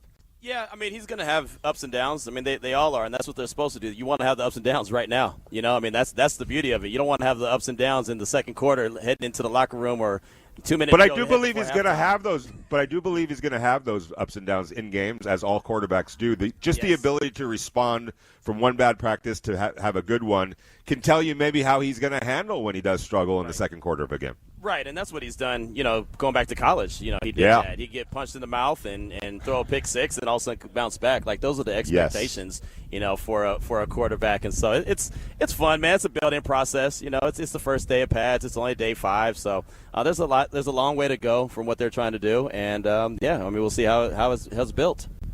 Anyway, I got to go. I'm having fun. I got to go. I don't even get a chance to ask about Jermon McCoy. That is the one, Q Myers. Check him out, Necessary Roughness from 2 to 5, and he is gone. He is gone. I can tell you, Jermon McCoy, though, you get fluid, athletic, rangy. What are some more buzzwords? They all fit. Explosive. Yeah, they all fit. And instinctual. You talk about he didn't get his hands on the ball. Well, it's because they didn't throw his way, which is a story in and of itself, right? So when you talk about the Raiders. And this is what I love about Klint Kubiak, and we were talking about this at the top of the show, and we were talking about with Alexa Belcastro as well, is how he just stays in the pocket, right? It's never too high, never too low. He's never gonna, drool over one player. He's never gonna just rip on another player. It's always right there in the pocket, right? And so, as excited as we get about for what we're seeing, whether it's McCoy, whether it's Malik Benson, whether it's a Mike Washington Jr., whoever it may be. What did he say, Clay? They got a lot to prove to us, and a long ways to go. And I think that messaging is really, it's ringing out with the team and the way they're working, right? And it goes back to the communication that we're seeing between each other, the coaches. A lot of good work is getting done. Now, again, to his point, Sunday may not have been the best work day by his standards and what it would have hoped for, but today, what took place today was a much better example of what they're looking for moving forward. I like the fact that he said, he's like, I wasn't watching anybody truly specific, but I wanted to see, are we practicing the right way, and are we doing like the little stuff right? And that makes me, I like that, because for a first-time head coach and a young head coach, he's been able to at least take examples of what he's been able to glean before, of what works, what doesn't on this first day of pads, and maybe even getting some great information from his own father on how to look and where your eyes should be on these first couple of days. And, that's something that goes a long way, I think, for somebody, even as a head coach. You don't want to get too high or too low during these moments, and he always seems to stay even keeled, much like a lot of the expectations he has for a lot of young players and veteran players that are on this team. Yeah, his demeanor has been the demeanor the entire time. There's no high or low with Klint Kubiak. You could tell, even just by his answers today. What was it? Was it under 10 minutes that he spoke? I At least 8, maybe? Yeah, I was going to say 8 and change. Yeah. Yeah. So, good. We're good. All right, see you later. I'll talk to you the next time I'm supposed to come out here and talk to you guys. To me, that's just a guy that's not up there, joking around and, having, making it a comedy routine or anything like that. If you want good answers, ask me good questions. I'm more than open for all that type of stuff. But this isn't going to be the Johnny Carson show up here. We're gonna take care of business, and I'm going to move on to the rest of my day. And so, yeah, I like that. I think it's something that the Raiders. That's going to serve the Raiders well. That kind of mentality, and a lot of times, Vince, we know this. Your team is a reflection of your coach, and not the worst thing in Raider land to be a smart, steady, even-keeled team. When the contrast has been teams that are wildly up and down and inconsistent, and all those bad things that you don't want to be. Nothing wrong with being under the radar. Nothing wrong with being a sleeping giant. Letting people you just lull the opponents to sleep with your calm, consistent demeanor, right? Nothing wrong with that. Or just operate as a team like that and not be crazy over there on the sidelines and throwing your helmet and being dumb and doing dumb things. Just playing smart, calculated, paced, well-meaning, intelligent, even-keeled football. And when he talks and he does kind of extrapolate or expand on a certain player, it helps you tune in a little bit because he obviously is going to share something that he feels strongly about. He was asked back-to-back questions on separate receivers. The first one on Malik Benson, and he said, hey, he's off to a good start, good head start, he said. And I think little stuff like that kind of bodes well. Like he's very impressed with what he's seeing now, and especially for somebody like Benson as a 6th rounder, he's seeing something good. And then the next question came in on Naylor. And he says, well, we expect big things from Jalen. So take it for what it is, but at least he's happy with the progress of what he sees right now with Malik Benson. When asked about that, good head start, I think, goes a long way. 702-365-9200. Raiders head coach Klint Kubiak meeting with media. Also set to step to the podium, running backs coach Omar Young has already done so. Jeremy Chin, Jonah Laulu, and Thomas Booker set to meet with the media here after they get done with their lift, their workout. We'll be bringing it to you all day long here on the flagship for the Silver and Black Raider Nation Radio 920. But again, 702-365-9200. We'll get your final thoughts coming up next on the Final Sit Down. It's the Morning Tailgate, Raider Nation Radio 920. It is the Final Sit Down here on the Morning Tailgate, Raider Nation Radio 920. Big thanks to our guests on today's program, Alexa Belcastro, Raiders head coach Klint Kubiak, and a surprise guest, Q Myers, at the very end. But as always, you, Raider Nation, we appreciate you as we come to you live from the first padded practice, now in the books for the Silver and Black. This team will be back at it tomorrow, 7:30, as will we, bringing you all the sights, sounds, ins, and outs from Raiders HQ. A couple more comments up on the text line from Snake Man. Any thoughts on Jack Bech having an Adam Thielen-type role in Kubiak's offense? Thielen, 6'1", 195, 4'4", 40. Rookie year, 8 catches, 177 yards, 1 touchdown. Bech, 6'1", 215, 4'5", 240. Rookie year, 20 catches, 224 yards, no touchdown. See any similarities, parallels there, Vinny? I do not, no. Thielen was he was fast, quick, very athletic. Even what was it, 4.4 what to 4.5 4.49 to 4.52. huge difference in the whole scheme of things. That's a big difference in terms of the speed. Alan Dillon was a very good wide receiver who just came up the hard way, playing I think at a Division II or Division III school there in Minnesota. But he was, and he just didn't get many opportunity that first year. But obviously, he turned into be a Pro Bowl caliber wide receiver. I don't necessarily see that in Jack Bech, that kind of skill set. Mike up on the text line says, "Good morning, guys. Does Dante Thornton Jr. make the team?" Ooh. It's a valid question, tough question. I mean, again, when you listen to Klint Kubiak and what he said on Friday, when he was asked about the wide receiver group and the competition there, and he said, if you're not the 1 or 2 in that depth chart, you need to play special teams. And I think a lot remains to be seen for Dante Thornton Jr. in that role specifically, as well as his role on offense. Right? It's hard for me to see that he's going to be in the top 1 or 2 right now. That's what I mean. So you know what I'm saying? Yeah, That's so what I'm saying. Then it becomes Klint Kubiak's train of own thought. words. If you're not 1 or 2, what are you doing on special teams? We didn't see Dante Thornton Jr. play any special teams a season ago, right? That's not to say he can't. I'm not going to put any cap on it. I'm just saying we didn't see it. It's hard for me to see it, though. It's hard for me to see special teams. That's fair, and that's totally fair. But again, if that is the ask, he better figure out a way to do it. Is basically what we're saying. He better figure out a way to do it. Well, if they keep 5 or keep 6, going into the week 1, I mean, if they keep 6, does that just his chances improve, or 5? Because 5 still seems like there's a lot of competition for that. I think he's in a fight, is what I'm saying. I think he's in an absolute fight. So to answer Mike's question, I think a lot remains to be seen. There's a lot more time for him to answer that question, and he provide the answer to that question as opposed to somebody else answering it for him. Dame in Oakland says, you guys are seeing in real time why some of us think Fernando needs some time to get it together. He does well with the quick outs, the check downs, so when he has to go through the whole progression, it's a little tough for him, and that's okay. He's a rookie. He has time to learn. Right now, Kirk Cousins got to get us there. I mean, obviously, Kirk Cousins is more is well advanced in that in terms of the progression aspect of it.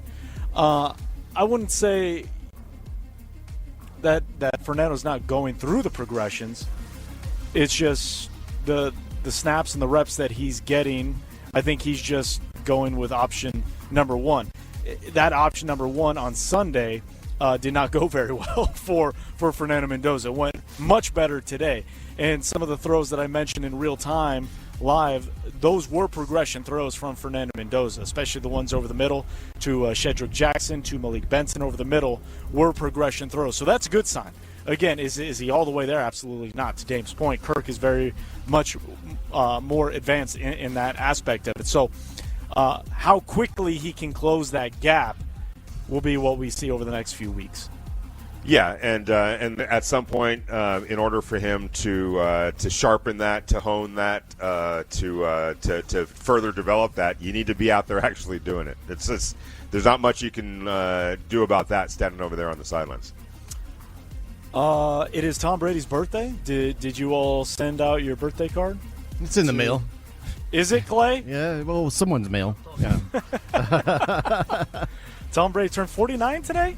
Is that what it is? A happy birthday to the Raiders owner that's cool. And the GOAT of the game, as they say. You just brought something on my timeline that seems wild, Clay. Do you want to explain what this is about hair care? Well, it goes to a point where on the Phillies broadcast, Ben McDonald admitted that he never used shampoo in his life. And he just uses a bar of soap. How's that possible? Well, listen to this, and maybe there's some sort of, just some plain logic behind it. Bit high from Bradish. You think you use the same amount of product in your hair as Brandon Marsh does? No way. For me, it's just a bar of soap. A bar of soap? Yeah. I've never used shampoo. Not once, ever. Just a bar of soap in the hair. That's what happened. Okay, so he goes on. He is a liar. Right. There's not a chance. He's asking the guy to touch my hair. Feel how soft it is. Just a bar of soap. I mean, I remember, bar of soap initially when I was a kid. I don't remember using too much shampoo, but they're like, some Dove soap, some Ivory, when you're a kid. But as you get older, I don't know. There's a lot competing there. Vinny, can you just live on bar of soap alone? I can, yes, because I'm bald. Not a good question. In the days when there was shampoo needed. No. Because it has a weird effect. Like it becomes Andy the Straw Man. What's that? What was that? Yeah, it gets waxy. It gets kind of something strawy. Well, that's the perfect punctuation to a Monday edition. You want answers? I got answers. The morning tailgate. Big thanks again to all on the show. Again, as always, a big thank you to the Raiders for housing us here at Raiders HQ to give you, Raider Nation, a live report, the eyes and ears of Raiders training camp. Make sure you stay with the flagship for the Silver and Black all day today. JT the Brick from 12 to 2. Unnecessary Roughness with Q Myers from 2 to 5. We are back on a Tuesday from 7 to 10. Once again, live from field number 1 here, Raiders HQ for Raiders training camp. For Vinny Bonsignor, for Clay Baker, I'm Vince Sapienza. Have a great day, everybody.